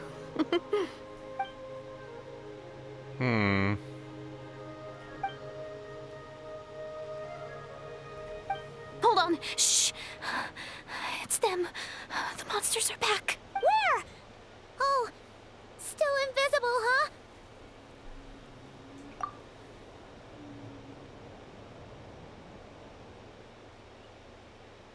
Can you see them now?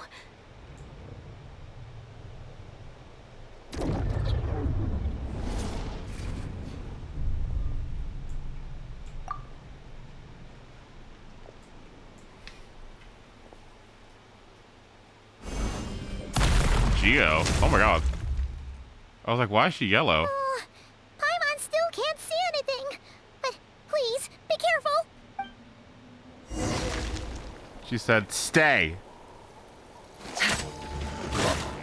Reconstitute!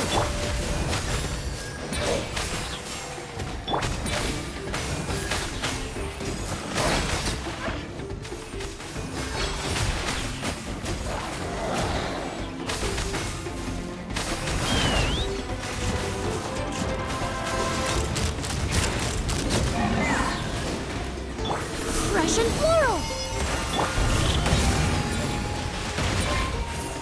I'm going in! Let's light it up!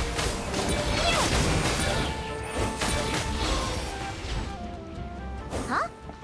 Wow, that was fast. Did you get all of them? Oh, Paimon's slowly but surely getting used to the sight of you fighting thin air. You doing all right, Deirdith? Deirdith? Hey, it's okay. There's nothing to be scared of anymore. Oh, I'm fine. I just spaced out there for a moment. You spaced out? That's a pretty bold move under the circumstances. I was just... the image of the traveler fighting to protect me. I was trying to commit it to memory. Seems like the least I can do. All right. Whatever floats your Yeah. boat. All right. Yeah. Anyway, there are no more monsters in the area, and it's getting late. Why don't you stay here tonight? And the rock. Sounds reasonable to Paimon. What do you think, traveler? You want me to stay here in the rock? I'm personally satisfied that she isn't a threat, but it can't hurt to monitor her another night. All right. Deirdith will be... Huh? Deirdith? Why are you going in alone?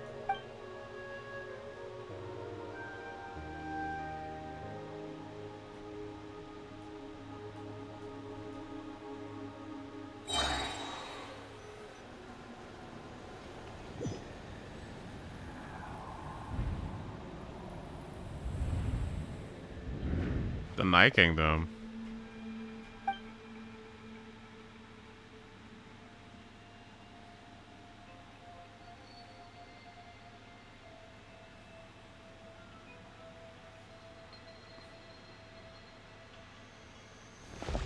Wait, what the heck?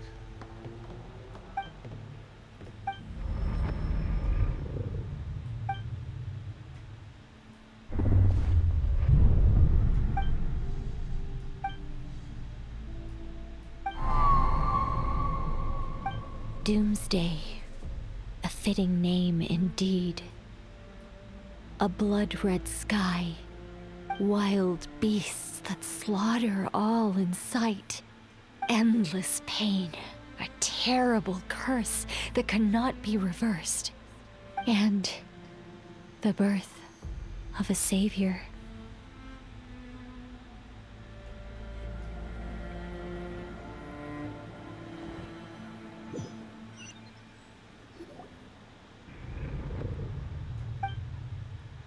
Oh, how comfy looking. You're awake. I'm sorry. I didn't mean to, You just look quite distressed, like you were having a nightmare.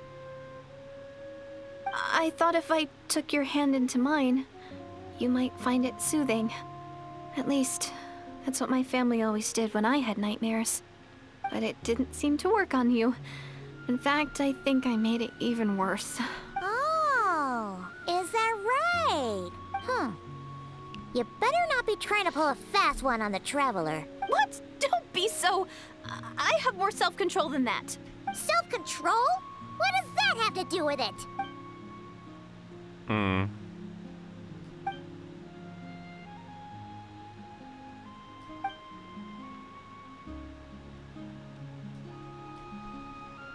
Ugh. No way is Paimon getting back to sleep after this. You go ahead. But for the rest of the night, Paimon is staying up to keep an eye on this young lady. Thanks, Paimon. Do I really seem that shady to you?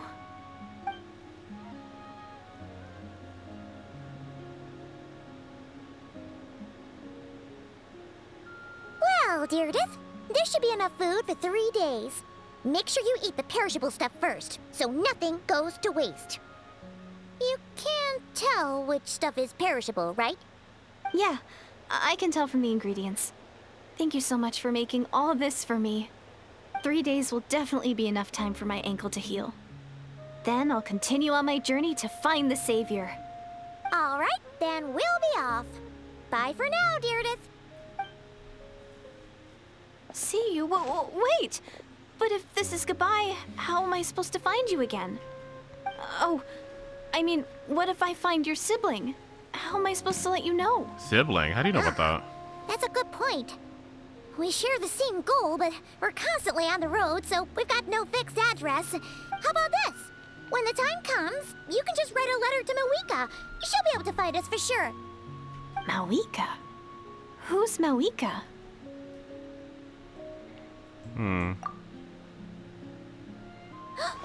It's the Abyss Order! They're here! But it doesn't look like they're marching to war. More like they're... running away? Where? What are you talking about? A bunch of Abyss Order thugs!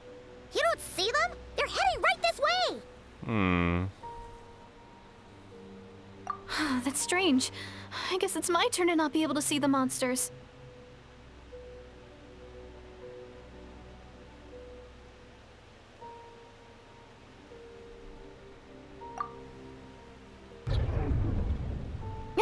You're right. I see them now. You weren't joking after all. So this is what it's like. What a weird situation. What is making these monsters invisible? Is it Deirdith? Or the monsters themselves? Or is it us? Well, might as well mow these ones down, just so they can't pose a threat to the tribes.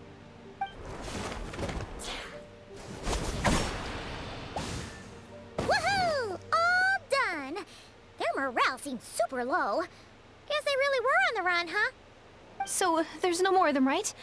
I still can't wrap my mind around this. Why couldn't I see them until you took my hand?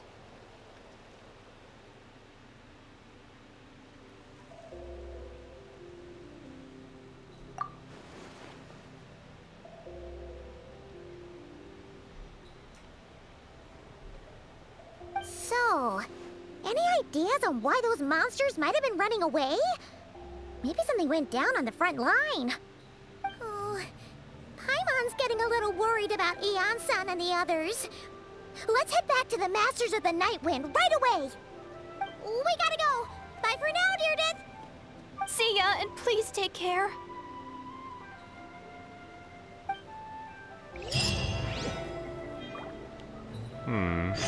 Night Kingdom? Okay, Nightwind? Alright, sounds good to me. But you're still right about these adventure points, by the way. I'm starting to feel it. Okay.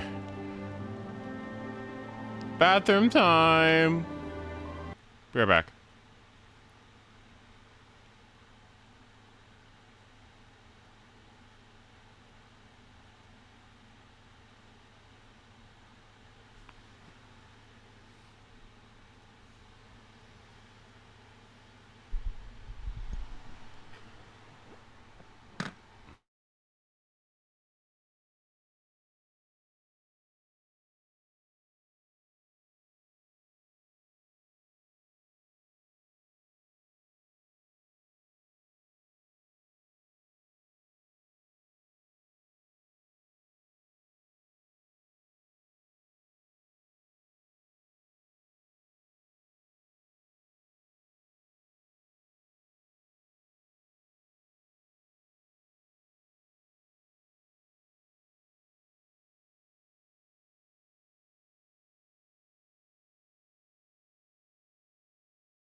Okay. I'm back. Tab back in. Where the fuck are you? Whew.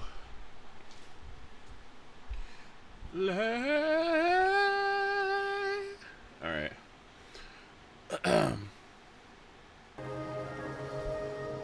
How was your food? Oh, it was delicious. There was no food involved. What? Do you think it was gonna take that long?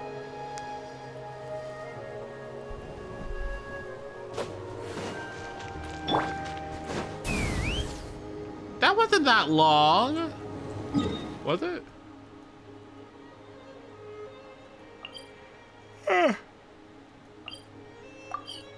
Oh, goodness gracious.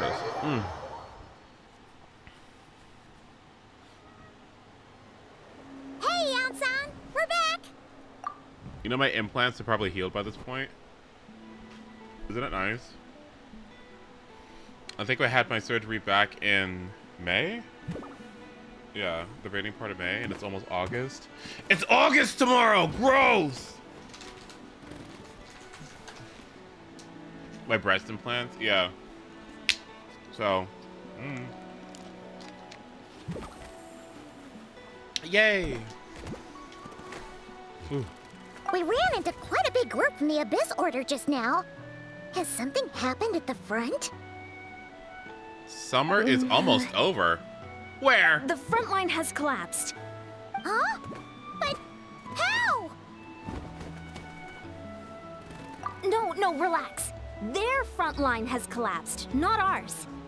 Oh, feels like you could have phrased that more clearly at the start. This is good news, right? Why'd you still look so serious? No, we're still mustering troops, nowhere near ready to go on the offensive. So at first, I was also confused about what exactly happened out there. But just now, I got the full story from a guard who was on the scene. He watched the enemy lines crumble in real time. What did he see? One person. Just a single individual. They stormed the enemy lines and attacked with a vengeance, cutting them down like paper dolls. They wielded an unknown power and fought with a sword style that no one recognized. The guard who relayed this to me said that before he even had time to react, the enemy was decimated. I'm only recounting what I heard, and I'm sure the guard in question must be exaggerating to some extent. But still, we have to identify this person, and assuming they're a neutral party, we'll need to figure out how to engage with them. Clearly, they're a force to be reckoned with, so we don't want to come across as too weak or too hostile. It's quite a diplomatic conundrum. You don't need to sweat it, Ian-san. From your description, we're already pretty confident that we know this person. Honestly, with the Abyss Order acting out so publicly, it's about time he showed up. Dainsleif.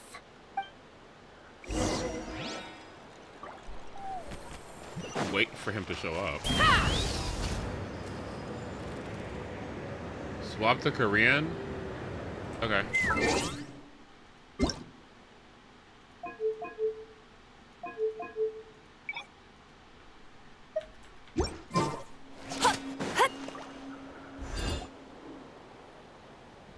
응? 너희 날 기다렸나? 오랜만이야, 데인. 그렇게 큰 소동을 벌였으니까 당연히 네가 왔구나 했어. 그리고 여기 우리의 나타 친구 대표인 연사가 직접 감사 인사를 전하고 싶대. 만나서 영광이에요, 데인 슬레이프 씨. 교착 상태를 타파해 주셔서 감사해요. 당신 같은 강자가 같은 편에 서주시니 정말 든든하네요. 감사 인사는 됐어. 시면 교단을 섬멸하는 건 나 자신을 위해서니까. 너무 불편하게 생각하지 말아줘, 연사. 맨날 저런 식으로 말하지만 사실 속은 착해. 신경 안 써.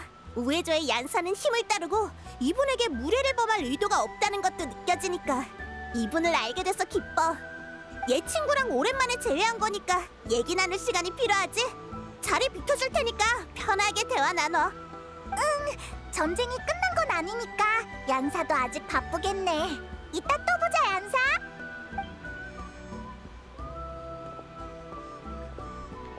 야, 데인 너 우리 친구한테 좀 살갑게 대해줘. 얀사라고 했나? 이름은 기억해두지. 7신의 백성과 교류할 땐 너무 많은 감정을 쏟지 않는 게 내 원칙이야. I will remember that name. Is this a reference to the stupid thing at the start? Nah. 정말이지. 됐어. 아무튼 데인, 뭐 알아낸 정보 있어? 심연교단의 이번 목적이라든가. 지금까지 시면교단이 이렇게 대규모로 움직인 적은 없었어. 언뜻 보면 무모해 보이는 행동이야. 놈들도 현저한 전력차를 I 모르지 wish I 않을 could see 테니 this war that they're talking about, by the 숨겨진 way. 의도가 있는 게 분명해. 우리도 그렇게 생각해. 너도 진상을 알진 못하는구나. 시간을 들여 조사하고 시면교단 놈들을 붙잡아 신문도 해봤지만 이번 건은 보안이 아주 엄중한 듯하더군. 거의 아무런 단서도 얻지 못했어. 안 좋은 예감이 들어. 시면교단이 이 정도 대가를 치르면서까지 나타를 공격했다는 건 배우의 목적에 그만한 가치가 있다는 뜻일 테니까. 그럼 이제 어떻게 하지, 데인? 정보가 부족한 이상 지금으로선 싸우는 것 외에 더 나은 대책은 없어. 놈들이 무슨 짓을 꾸미고 있든 시면교단이 병력의 희생을 감수할 생각이라면 난 그 희생을 극대화시킬 거야. 놈들의 예상을 훨씬 뛰어넘을 정도로. 만약 이번 기회를 이용해 시면교단의 병력을 대폭 썰어내서 놈들이 이런 규모의 작전을 2번 다시 펼치지 못하게 된다면 충분히 수지 맞는 일이지. 맞아. 놈 없지. 이해돼. 데인에게 있어서 심연교단 녀석들을 한꺼번에 해치우는 것만큼 속 시원한 일은 없을 거야. 그치? 그래. 우와, 데인이 이렇게 솔직하게 나오는 경우는 드문데. 너희 쪽은 어때? 쓸만한 단서는 찾았나?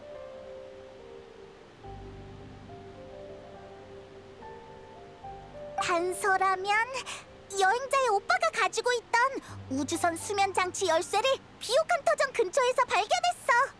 직접 나타해온 건가?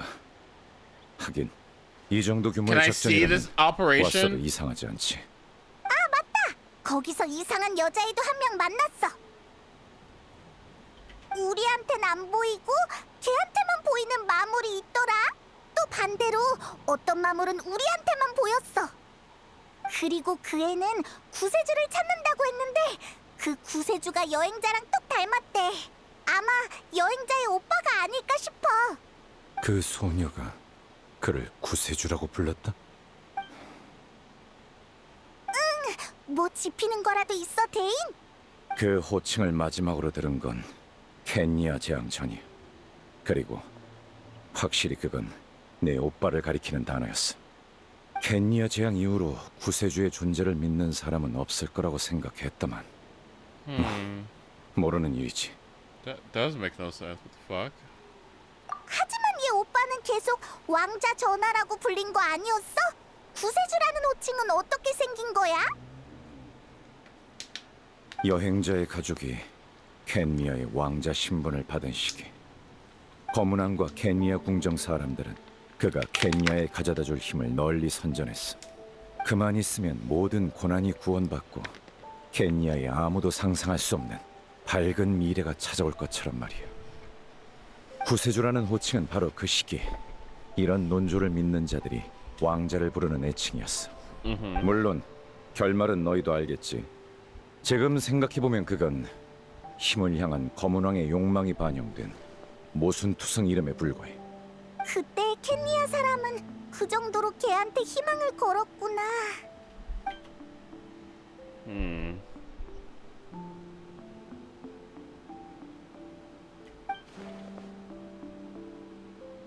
그 소녀의 정체에 대해 간단히 추측해볼까? 어쩌면 불사의 저주에 걸린 순혈 켄니아인의 후손이 외딴 마을에 정착했는지도 모르겠군. 오랜 전설이 잊히지 않고 대대로 전해져 내려와서 지금까지도 여행자의 가족을 구세주라고 믿고 있는 거지. 알겠다. 케이아처럼 말이지. 그럼 그 애의 마을은 외부와 많이 단절된 곳이었나? 하지만 그걸로는 마무리 보였다가 안 보였다가 한 문제는 설명이 안 돼. 만약 그 소녀에게 유용한 정보가 없다면 일단은 시면교단 쪽에 집중하는 편이 좋겠어. 대인도 오늘은 연기주인에서 묻는 게 어때? 오늘 한바탕에서 피곤할 거 아니야. 생각해보지. 다만 내일 아침엔 반드시 다음 계획을 논의해야 해. 시면교단에 숨 돌릴 틈을 줘선 안 되니까.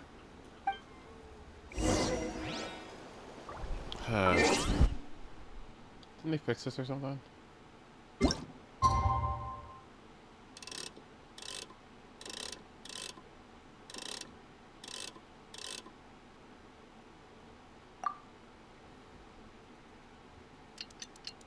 I thought they fixed this.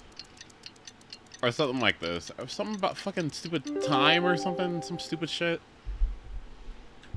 만약 시면의 목소리에 몸을 내맡겼다면 나는 진작에 나 자신을 잃어버렸을 거야. 생존보다 더 어려운 건 본능을 극복하는 거지. 속전속결로 가지.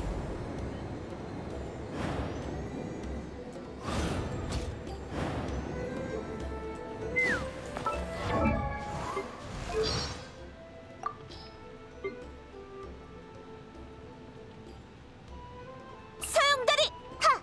타올라라! 빛나라! 핫! 불꽃이여! 빛이여!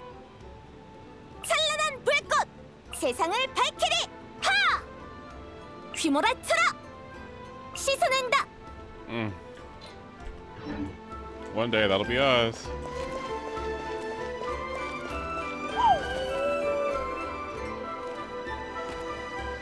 안 돼. 시면교단에게 그렇게 많은 시간을 줄 수는 없어. 대인이랑 얀사? 전략을 논의 중인 건가? 어느새 많이 친해졌나 봐. A whole year in Pyro Traveler is still incomplete. Do you know how much of a fucking disaster that is, by the way? 무슨 얘기 중이야? Every other patch. Every other fucking Genshin patch. You get your Hydro Traveler, your Dendro Traveler, your fucking Animo, your fucking Electro Traveler, Geo Traveler, fully complete, voiced from the first fucking day. The stupid ass patch comes out, and the 6.0 is about to come out, and I still don't have my full complete Pyro Traveler. This is bullshit. 왔구나. 마침 좋은 소식이 있어. 나무서리 정보원이 소식을 보내왔는데 시면 교단의 나타 본부 위치를 알아냈대. 녀석들의 전선이 무너진 후 병력 대부분이 그쪽으로 철수했어. 지휘 중추도 거기 있는 것 같아. Saga. 위치는 잿더미 성이야. 딱 시면 교단이 고를 만한 장소네. 그럼 이번이 녀석들을 일망타진할 좋은 기회인가? 거기 네 오빠가 있을지도 몰라.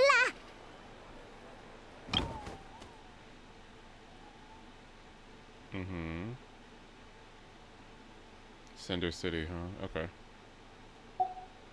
응, 병력은 거의 다 모였고 마비카님에게 보고도 보내놨어. 이런 대규모 작전을 독단적으로 결정할 수는 없으니까. 너무 느려. 불필요한 짓이야. 정보를 얻은 즉시 움직여야 해. 1분 1초를 지체할 때마다 시면교단에게 기회를 주는 셈이라고. 이유는 방금 말씀드렸잖아요. 당신 생각은 알지만 나타는 아직 출격할 조건을 갖추지 못했어요. 상관없어. 내가 가면 되니까. 정보에 감사하지, 얀사. 혼자 가려고? 조금만 기다려보는 게 어때? 좋아요. 응원할게요, 데인슬레이프 씨. 에? 너라면 말릴 줄 알았는데. 난 데인슬레이프 씨의 담력과 판단력을 높이 사고 있어. 그리고 이분의 실력이라면 해볼만하다고 생각해. 설사 문제가 생겨도 시간만 끌어주면 우리가 곧 지원군으로서 전장에 도착할 거야. 그럼 건승을 빌게요, 데인슬레이프 씨. 그래, 고맙군. 여행자, 데인이 널 보고 있어.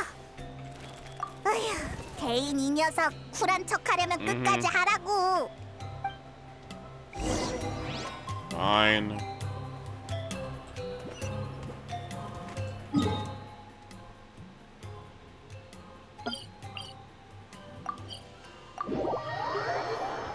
How's the summer event? Y'all having fun? Y'all getting fun in the sun? Y'all putting on fucking sunscreen? I know you're putting on sunscreen.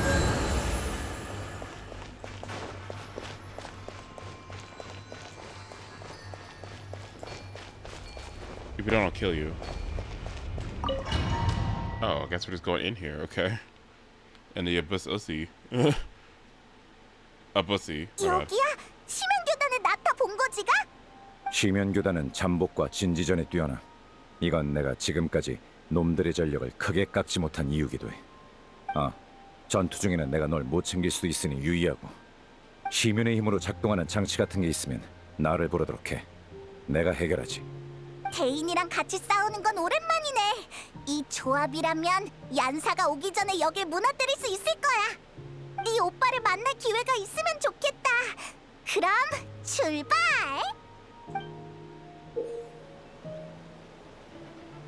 What the hell is this?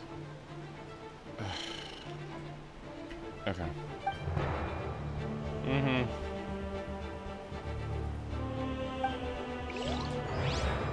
날장. 두 번의 기회는 없을 거야.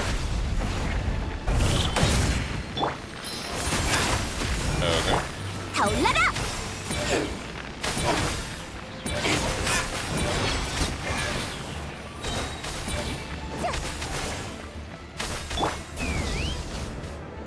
두 번의 기회는 없을 거다.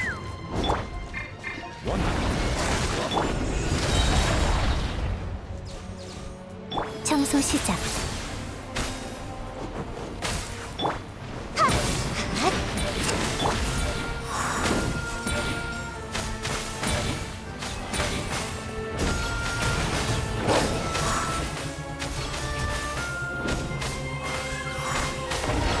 두 번의 기회는 없을 거다.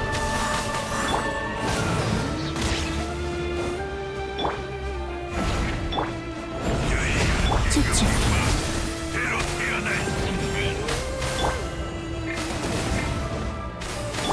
니가 상처 따위 아프지 않아.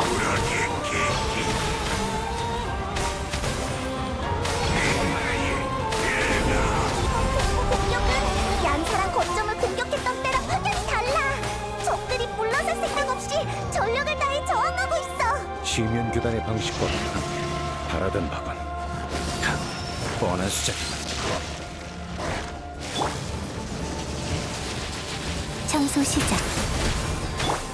빛나라!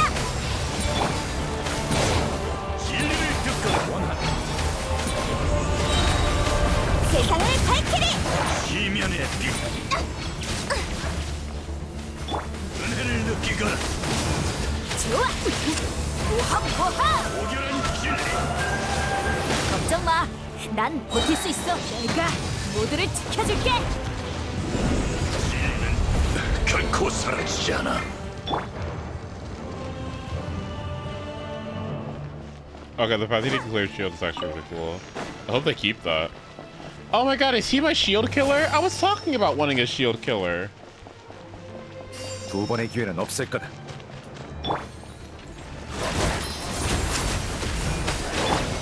불타올라라.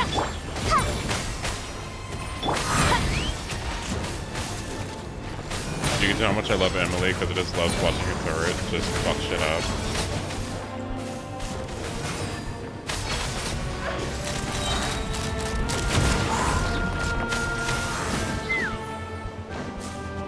흩어져라.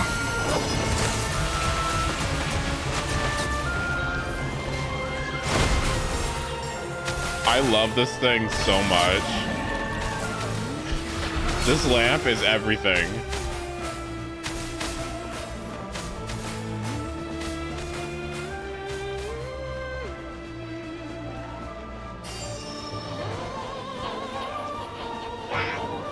도망칠 수 없다. 향기의 속삭임.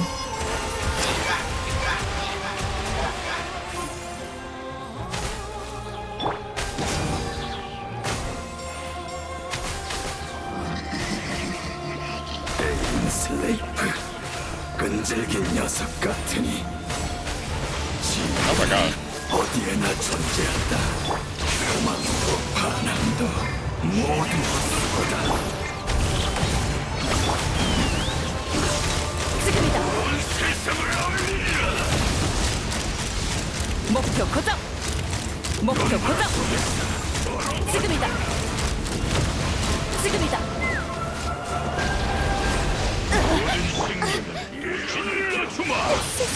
Oh my god. 흩어져라.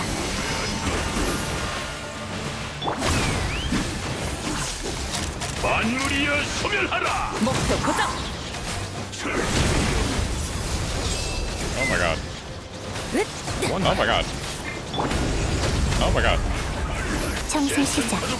Oh my god. Oh my god. 불타올라라. 또 못 피했어. Oh, but I'm gonna get paid. Oh my god.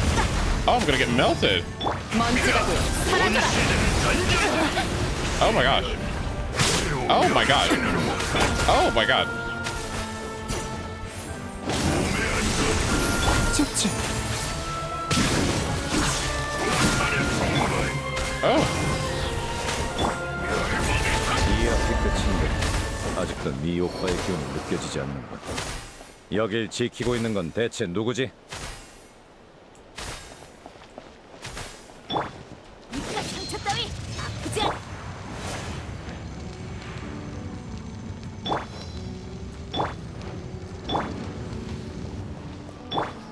빛나라. Oops.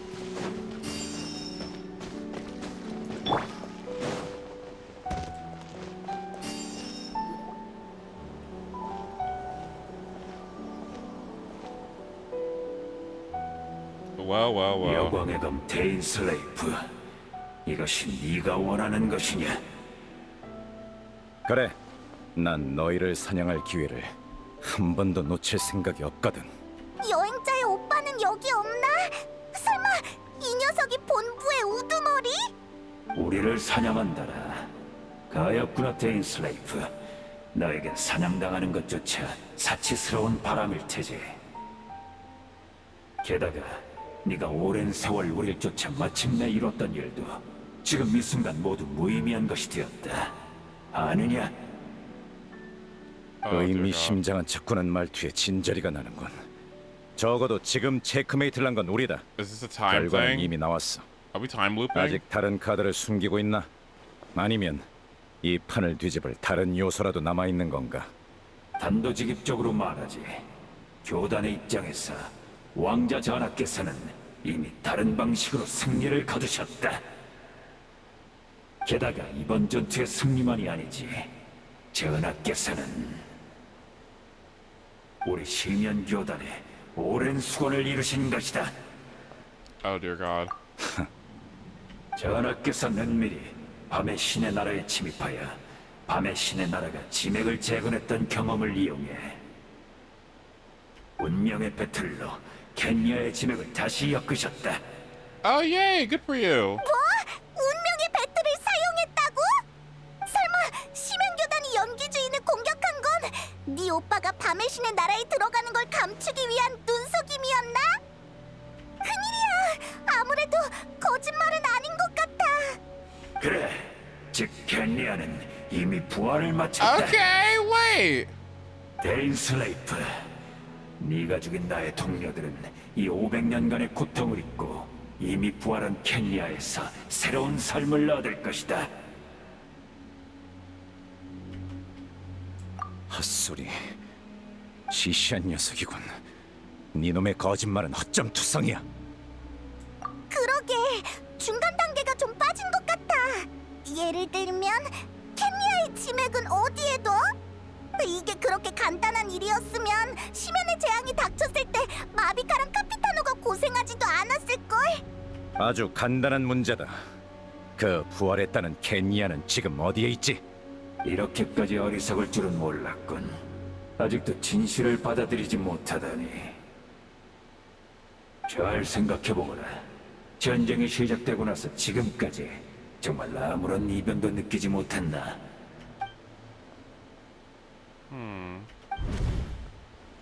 방금 꾼 꿈이 뭔가 이상했어. 어렴풋한 감각이지만 나타의 지맥에 잡음 같은 게 섞여 들어간 듯한 느낌. 잡음? 그 잡음이 지맥과 밤의 신의 나라에 실질적인 영향을 주는 것 같진 않았어. 마치 두 개의 차원에서 독립적으로 존재하는 무언가처럼 어떠한 위험도 느껴지지 않았지. 하지만 분명 뭔가 일어나고 있다는 느낌이었어.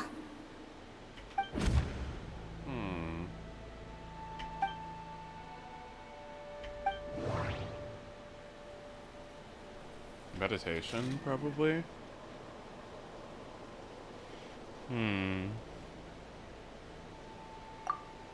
연기 주인의 보초병 말에 따르면 휴전 때 심연 교단의 여러 연기 주인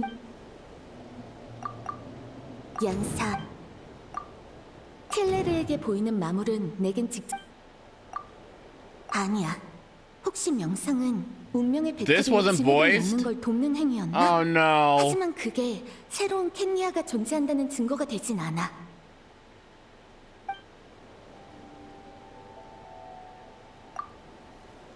This was voiced.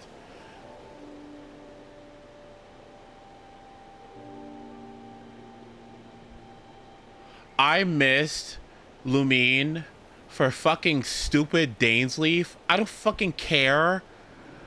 Dainsleif? Some dude? Oh, no! No! Oh, some dude? Oh! Oh, what? Oh. Oh, shit, we're closing the game. You're right, yeah, let's turn this shit off. Oh my god. No way. I've been trying to hear Pyro Traveler for the whole fucking year. Oh god. Ah! It's fine, it's fine. It's okay, it's okay. Alright, where's my settings?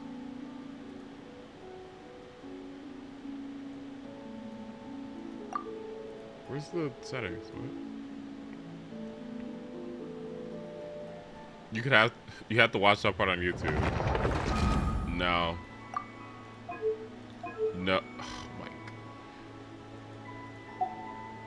my. Repair? No way. I can't change resource. Okay. No.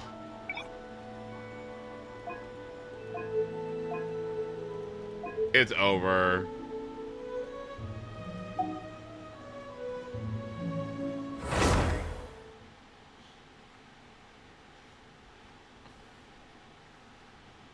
Oh yeah, load into Asia server. Yeah, that's how you do it. Yeah, you're so right.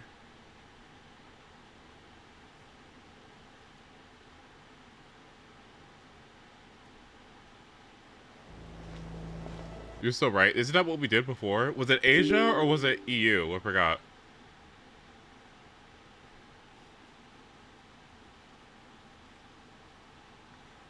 We did this once before. I'm trying to remember what it was. Was it Asia? Let's check.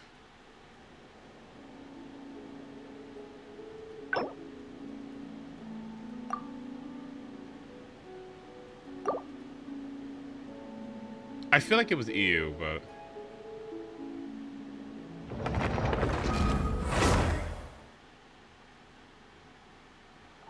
그러니까 너희는 세상 밖에서 표류해 온 거라고?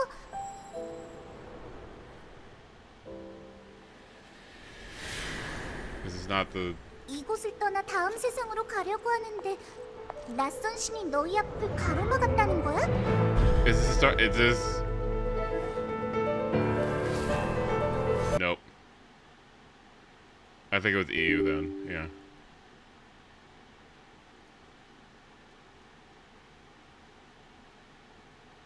Damn, the game just like thrust you into it? Oh my god.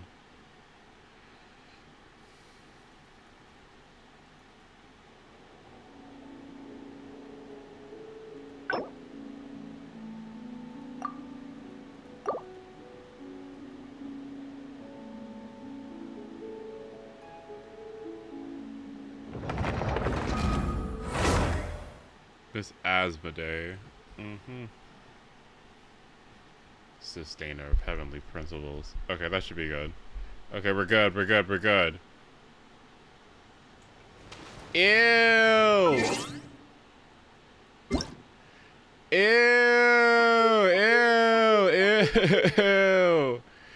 Icky ether. Ew. All right, logging out.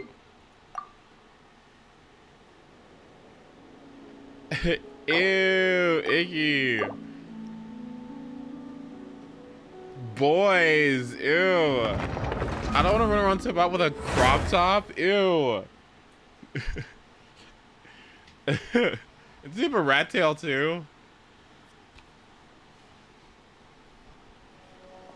He was Serpent Lupin's outfit. You know what? I agree, actually. Twilight Sword Dainsleif. Is this really what you want? A braid. Okay, thank you. So where's the Traveler's brother then? Or is this guy supposed to be in charge here? So, this is a hunt to you. I must say I pity you, Dainsleif.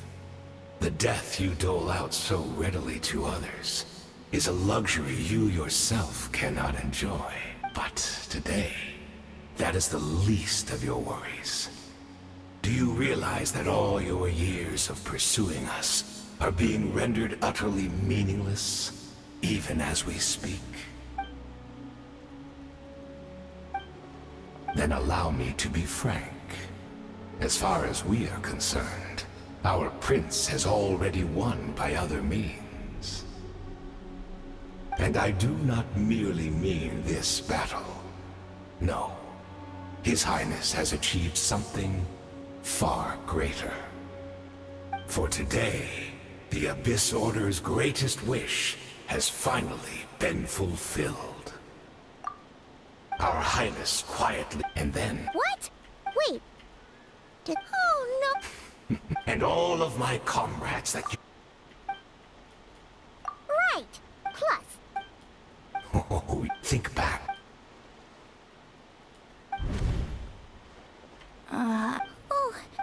Hard. It's like...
Neutralize! Give in to the embrace of the Abyss and be baptized!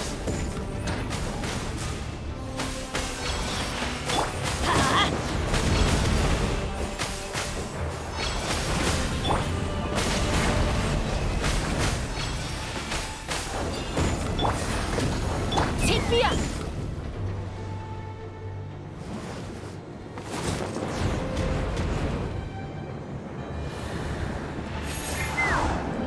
Let's light it up!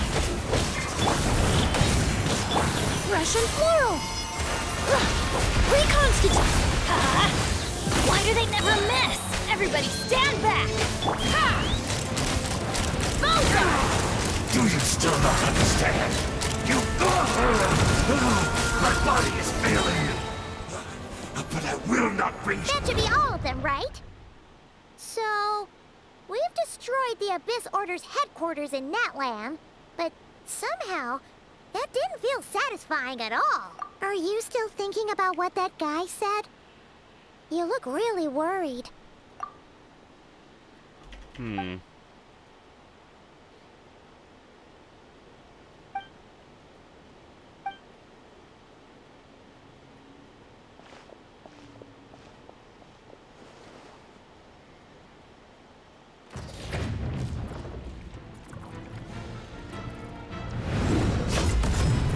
Oh my.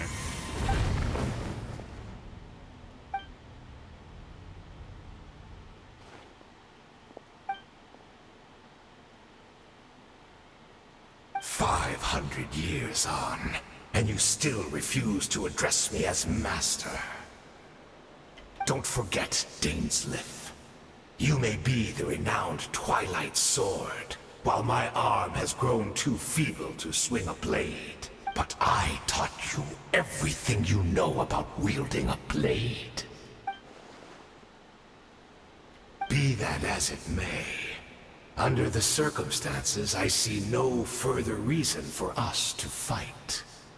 The curse of immortality means neither of us has a way to completely destroy the other." Oh.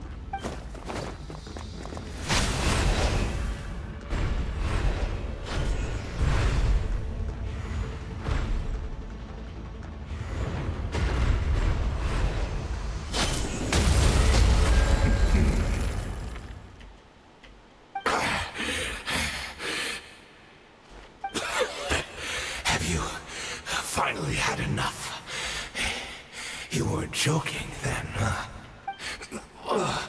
Never, in all my worst nightmares, have I experienced anything close to the pain of 100 deaths. Surely, there's no point taking out all your hatred on me alone. All right, I believe you. Still, aren't you at least a little tired now? Why don't we sit down, perhaps? Chat a little. Why would you suggest such a thing if... What? Not a fan of reminiscing about old times? Well, I suppose you don't have many fond memories to look back on.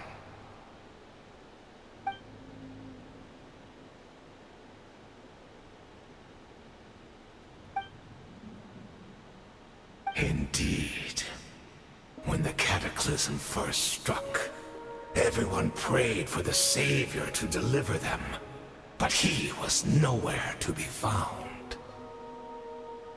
Yes, we knew that the great abyssal power within him had been divided up, yet we still despaired at his choice to leave us. Still, I believe that everything he's doing now, including his regret over what happened, comes from a genuine place in his heart. And besides, who else can we place our faith in? We are proud Conrians, are we not? I mean, we can hardly turn to the gods. 392 messages and Genshin chat? What the fuck were y'all talking about?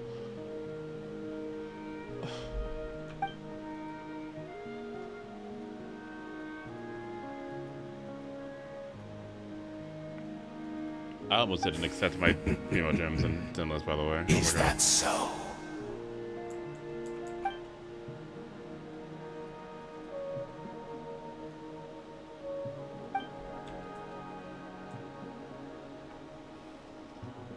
Sertology?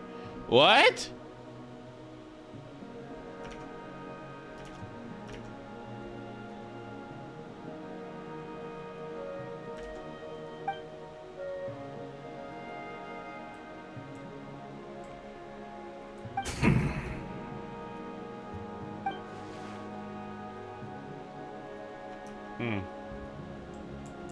Oh, I'm sorry, Dainsleif. I would apologize to you for those actions, truly. But the fact is, I honestly can't remember them anymore. Oh my.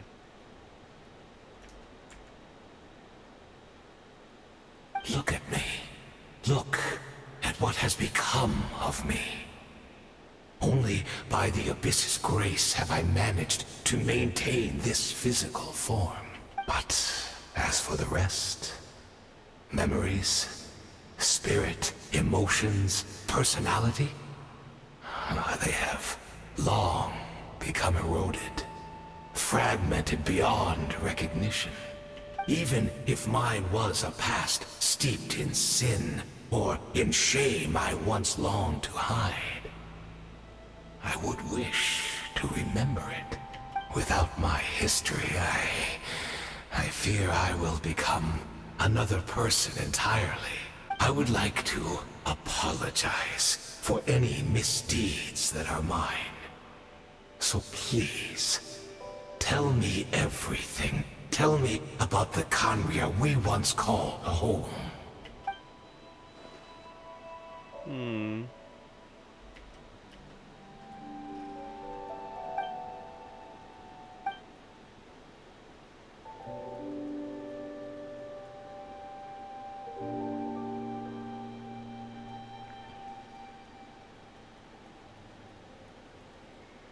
You seem to remember much.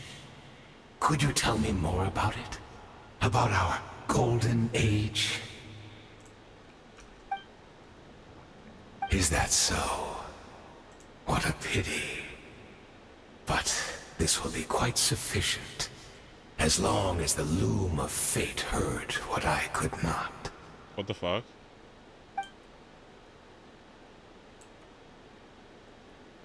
Excuse me? I'm afraid I owe you yet another apology, Dainslith.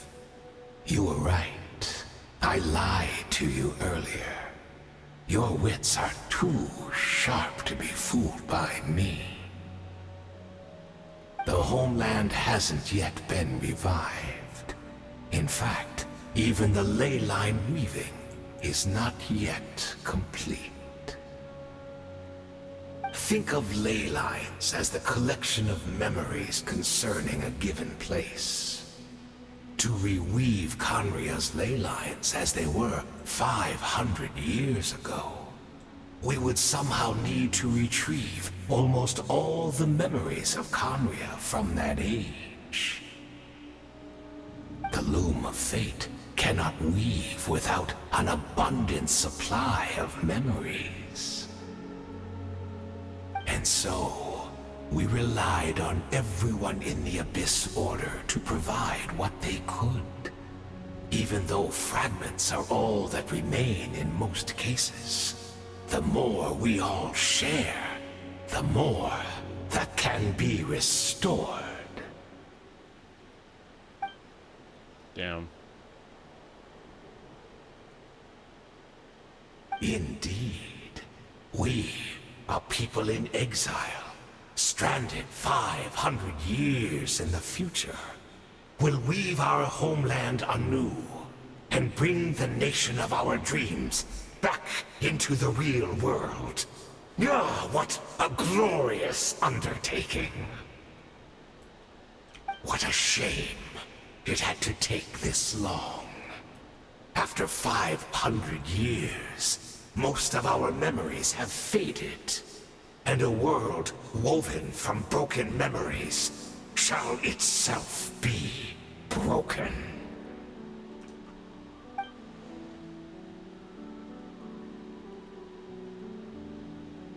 Precisely, for you possess a ring left to you by your elder brother, which continuously resets your body's condition. Of course, your memories are susceptible to erosion just like ours. But of all Khaenri'ahs who remain, you are sure to remember the most. We had to obtain the memories in your mind, whatever the price. Even if it meant sacrificing our entire army as bait.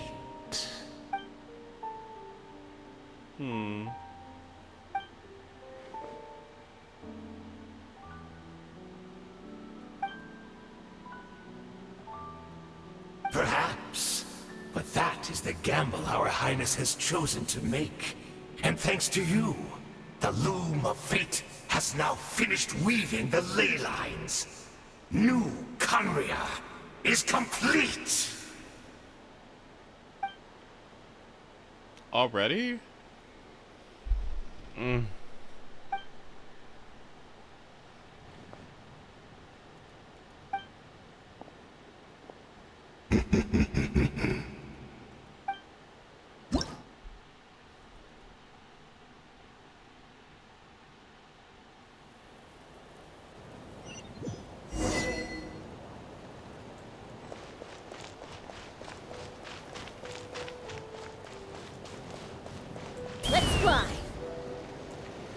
to Conria, huh?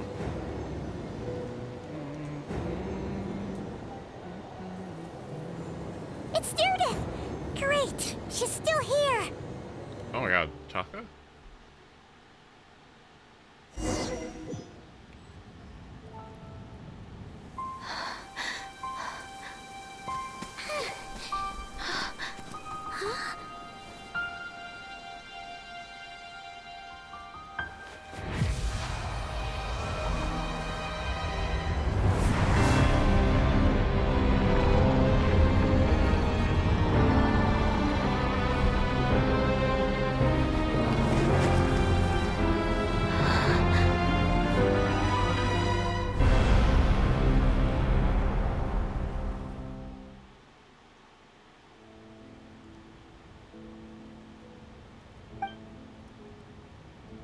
We're not from the same world, are we?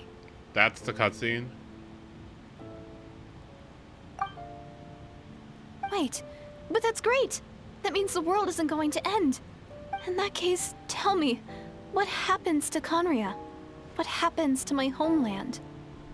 No, wait. Don't answer that. We can only fight for our future. If the future is unknown, I still believe the Savior can turn things around. I'll carry on looking for him, even if you're not there to protect me. Although, in a way,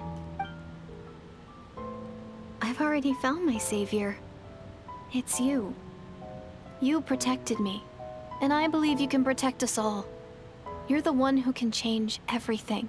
It's just too bad that we're not from the same time or place. Oh, one last thing before I forget. I know how much you want to find your brother. Surely he must be desperate to find you too. So, is there anything you can give me as a memento?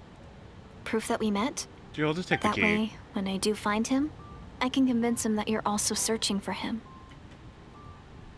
Just give me the key. Yeah.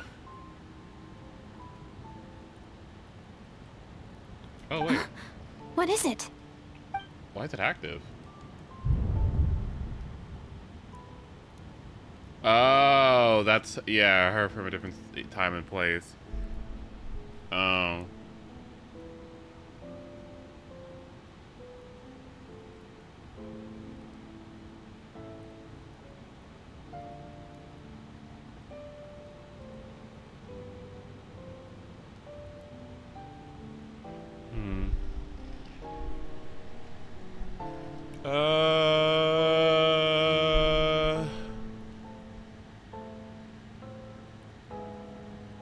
This key seems important. A space-time key? I'm gonna keep it.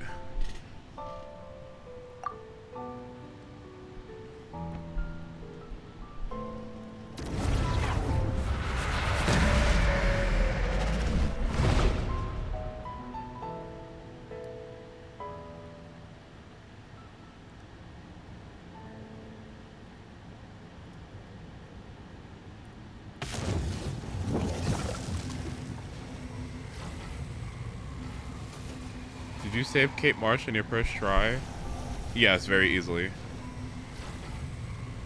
So that's what happened.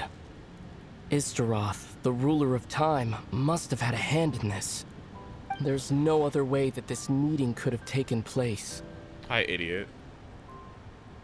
I knew only the ending. I've always been curious about the events that led to it. When the Cataclysm first began 500 years ago, I, as the Prince of Conria, was preparing to do my part, to fight back with all my might.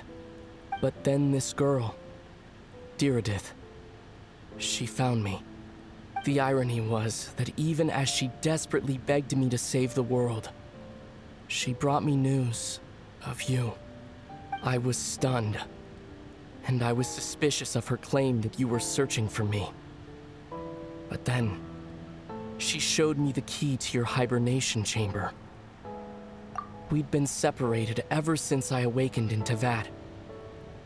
I searched the whole planet and found no trace of you anywhere. And then she brought me that news at the worst possible moment. I was faced with an extremely difficult decision. I desperately wanted to see you again. But Conria was in equally desperate need of my help. I knew that no matter what I chose, I'd regret my decision for the rest of my days. So I steeled myself against the guilt and made my decision. I went to see you. And then? But when I found you, you were still in hibernation. Even the key to the chamber was still secure on your person. I couldn't make sense of what I was seeing. But there was no time to think. I just grabbed you and ran. That's where we are right now. An intersection in our memories. This question has haunted me for the past 500 years. I never imagined the answer would come to me like this.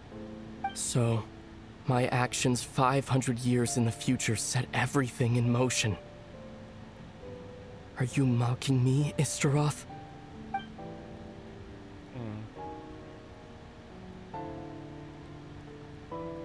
Oh.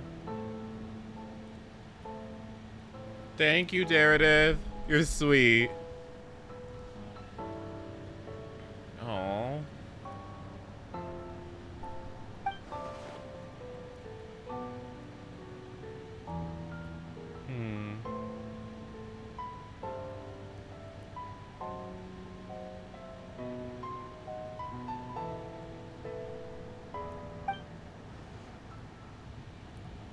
No, that can't be right.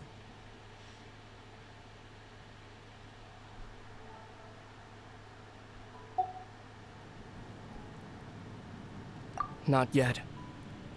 But I've taken a very important step. Now the ley lines of Conria are complete. I'd always thought that Tevat's ley lines were locked by the heavenly principles.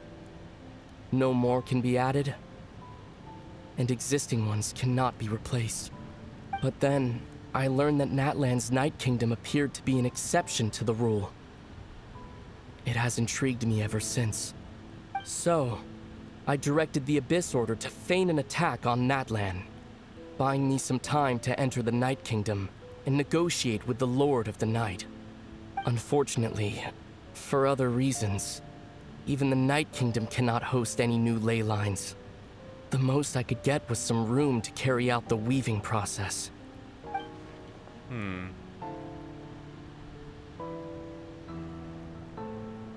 Still, I received the Lord of the Night's permission and activated the Loom of Fate.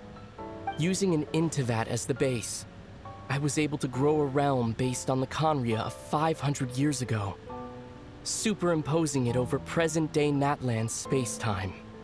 That superimposition is what allowed you and Diridith to cross paths.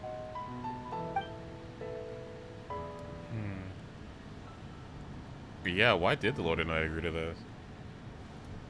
After that, the new Conria was enriched with memories of the old, drawn from the Abyss Order's members in their meditation sessions. With those memories as raw materials, and the superimposed realm as a template, the Loom of Fate finally finished its work. What I now hold in my hand is the Atlas of the New World. This is the product of the Loom of Fate, holding within it the entire network of new Conria's ley lines. With this, the nation once known as Conria can rise again. One day, I will find a suitable host location for it.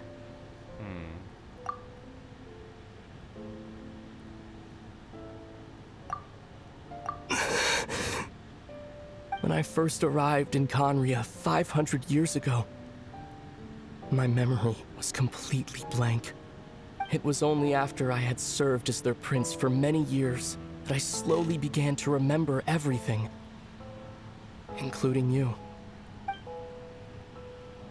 What? But recovering old memories didn't simply erase the part of my life I spent in Conria. I still see it as my second home. That is why my guilt weighs so heavily on me. But even so, that only constitutes part of my motive. More importantly, if I wish to speak with the heavenly principles as an equal, I will need the might of an entire world behind me.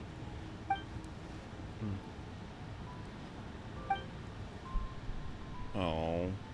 Huh? But I guess we both kind of have that in different ways. Not this shit again. I know you always it's want the to rod. change fate. We both do. Oh, no, that's Asma. But yeah, this Asma. time, What's her name? I won't let you succeed. I cannot miss the chance to reunite with you 500 years in the past, no matter what.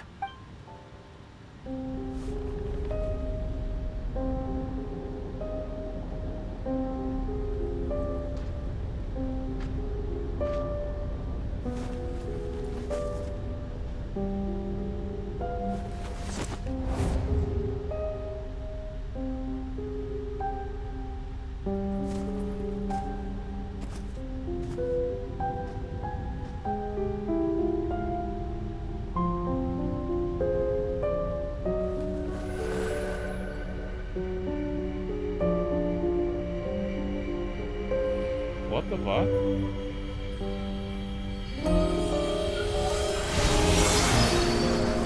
With this atlas, I'll bring Conria back. I won't leave you behind, Lumine. And I won't leave behind Derridith or the people that kept me safe.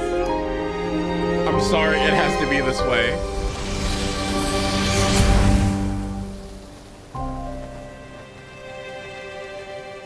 Ether, no! No, not again.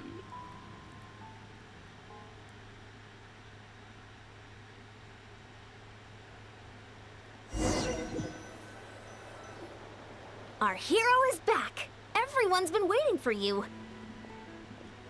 The Abyss Order made a full retreat before our forces even arrived on the scene. All thanks to your efforts, no doubt. Oh, and Mr. Dainsliff's, of course. Yansan, I think I'm gonna take a vacation. I can't fucking do this anymore. I'm so sick of this. Everything I've done, everywhere I've gone, it just leads to dead end after dead end. Every attempt I have to reunite with my brother is always wrought with disappointment and failure. Every single time I keep on getting involved in all these affairs of people I don't even know, and what is it all even for? Given the stakes and the powers that be and the forces that be that we're dealing with, what am I doing? I can't take it anymore. I really can't. I'm at a loss of what I must do, and to be frank with you, I just need a break. I need time to think about it. I can't take this anymore. So please, please, please understand. Just tell Malwika not to text me, please. And I promise you I'll come back. But for now, I really just need a break. Okay? Thanks. What's wrong? You look upset. Paimon doesn't know the details either. The traveler just disappeared after taking Deirdre's hand. It was like they got sucked into another world. Paimon was looking all over for her, and then she suddenly reappeared, right back in the same spot, but looking a lot more glum. Oh, okay.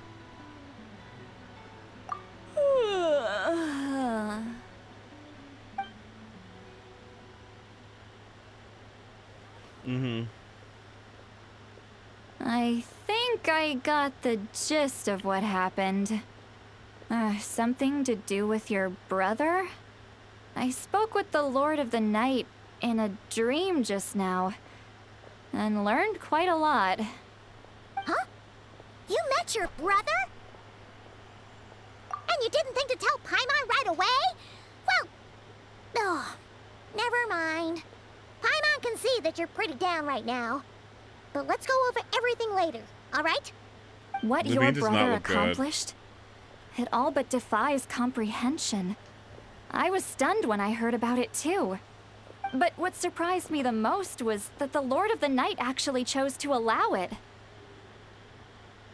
It's not okay. The Lord of the Night did try to explain it to me, but in a word, it's complicated. During the war with the Abyss, Mawika had an argument with the captain. Look at her. Mawika believed that we should fight to protect our culture and memories, while the captain believed the preservation of the ley lines should come before all else. So, the Lord of the Night was very intrigued when presented with the Loom of Fate, and informed of its ability to weave ley lines. She saw your brother's actions as a potential third option, namely to preserve an entire nation in the form of an atlas. Preserve a nation? You've definitely lost me now.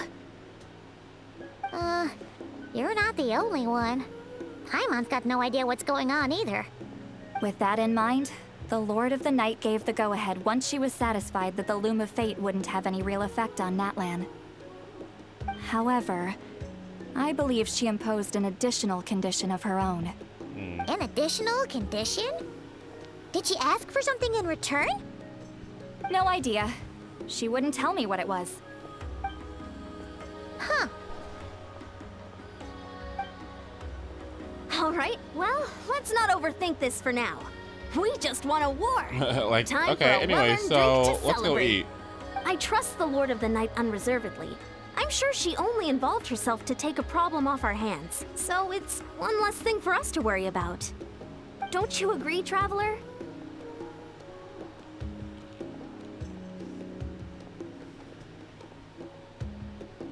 Yeah, she doesn't. I really get concerned about her so much. How can you not love this character? Like, are you okay? Oh my god. You poor thing. I want you to win so bad. Ugh. Come on, let's head back to the Collective of Plenty. Oh, Veressa should be there too. We'll treat you to a real feast.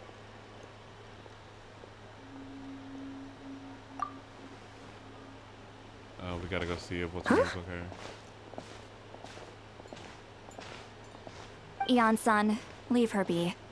This might be hard to understand for an extrovert like you, but some people need alone time to recharge every once in a while. Traveler? Oh, I'm loving this. Oh, I am loving this. Oh, I am loving this. This is exactly what I was looking for.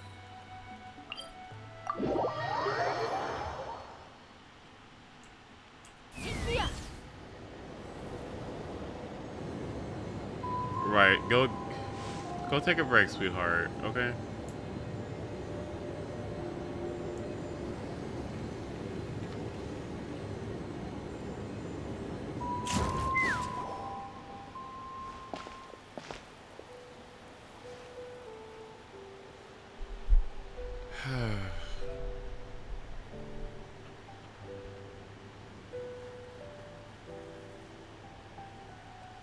Oh, poor girl.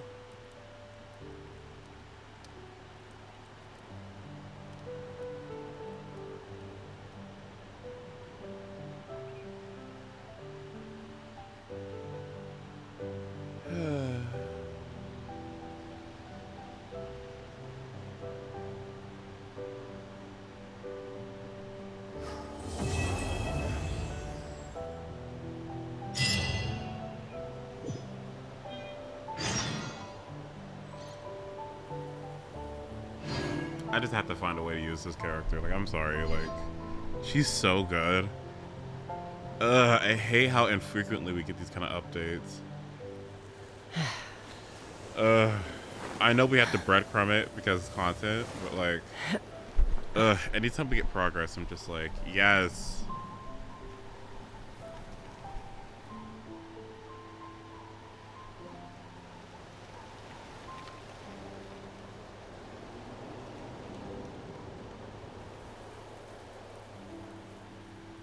Poor thing. I'm a little out of practice these days. Well, that was really good. Any conflicts around? I'm in the mood for some peacemaking. And exploration probably would be nice on some things, but that was good. I liked it.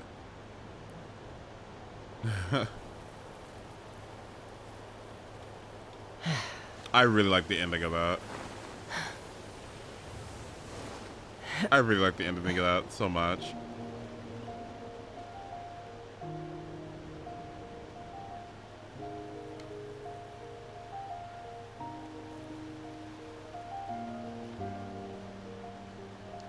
That was good. Yeah, I really like that. That was really good, actually. Huh. I'd have lost myself long ago if I allowed myself to be led by the whispers of the abyss. I loved... Surviving is tough. Taming the beast within is tougher. I loved how understanding she was. Like, even though they were at odds, I really appreciate Lumine just kind of listening to him. And I appreciate Aether's resolve too.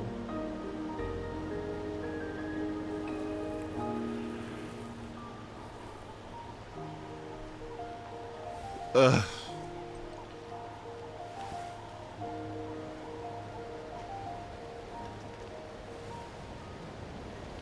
No.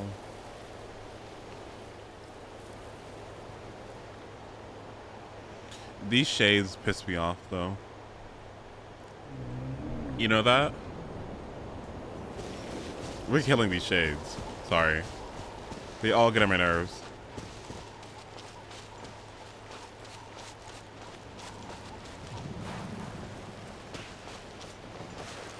Okay, besides Ryan Daughter.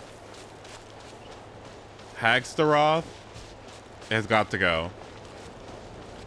Alright, see ya. We're eliminating Hagstaroth.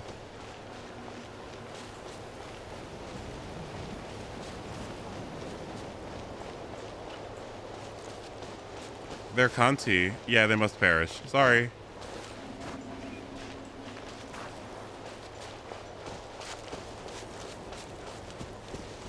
You just mad Istaroth is prettier than Robin? Yeah. Don't care. She still has to perish. When my Emily gets her lamp on her. Oh, it's gonna be delicious.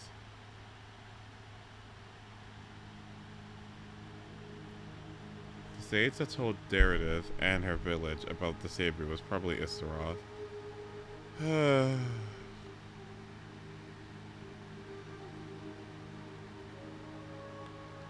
Like, are you serious? With these nasty ass shades?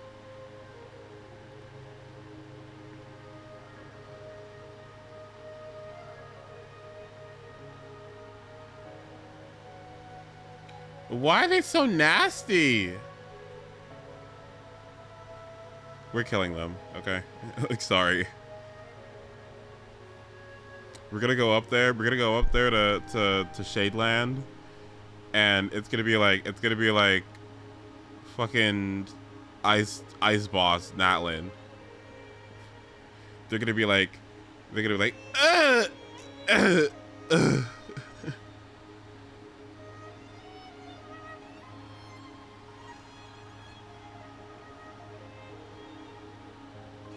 Renover saved our asses.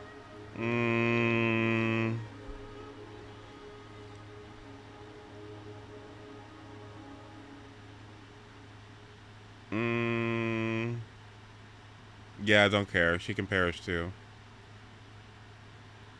That was good.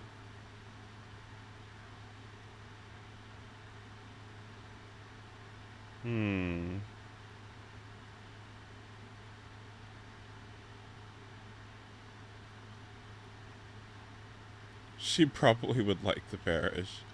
Well, good. I'll bring it to her easily. Okay. Wow, that was really good. Okay. All right, y'all. I have to stop because I gotta cut grass in the morning.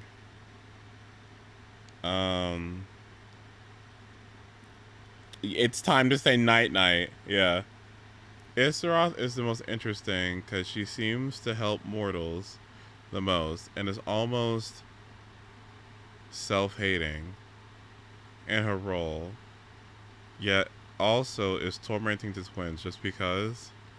I don't know what her issue is. Maybe to like harden them or something like that, but at the cost of so many lives. You know, fuck her, okay? They're all annoying, alright? And we're gonna take that Celestia, and we're gonna fucking send that shit crashing to the ground, and we're gonna have Conria too, okay? Let's take it all down, all right? Aim right for Irminsul. Take it all down. Give it back to the dragons.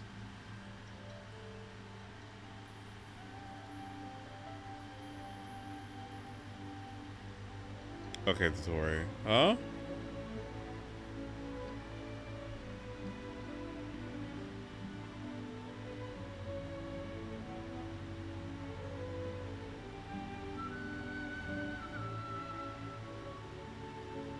The Shades user made it seem like she does what she does, literally because she's bored. Yeah. Yeah, we Mawika burst her for that. We get Juna's Mawika with a seat lolly and instructor and Thrilling Tales and Bennett burst, and we built the fuck out of her, okay?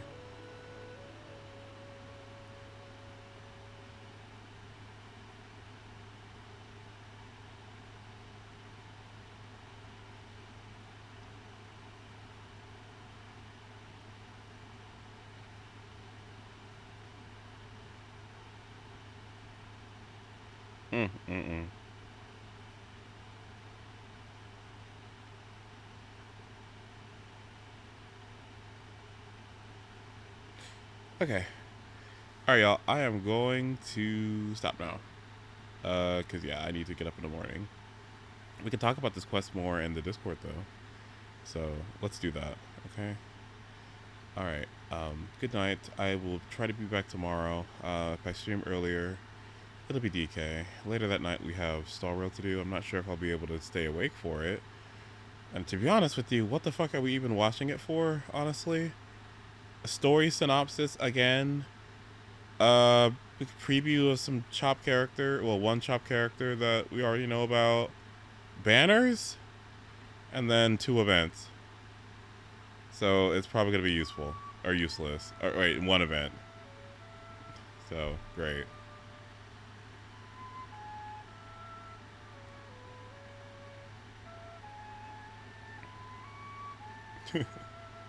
Alright. Well, I guess we'll see what happens. Alright, I love you guys. I'll see you later. Thanks for joining me. Have a great rest of your night, and I'll see you tomorrow, okay? I love you guys. Sorry, I love you guys so much. Alright. And please, don't fucking pull for an F dooming yet. Okay, can we wait until some fucking theory crafting comes out? Shit. Okay, can we wait until like a week before her banner ends before we make a choice?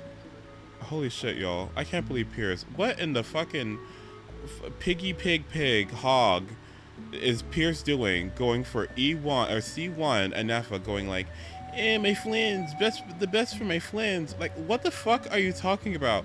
What? It's beta. He just came out 24 fucking hours ago. Is Pierce insane? I didn't really care about an Epa like that. I just want the best for my and I'm like,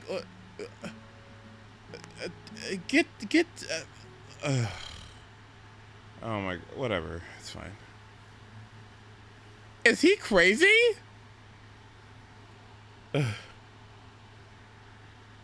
Pierce, get behind me.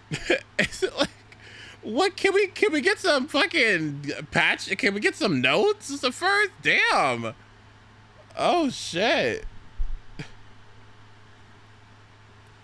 Okay. Ooh.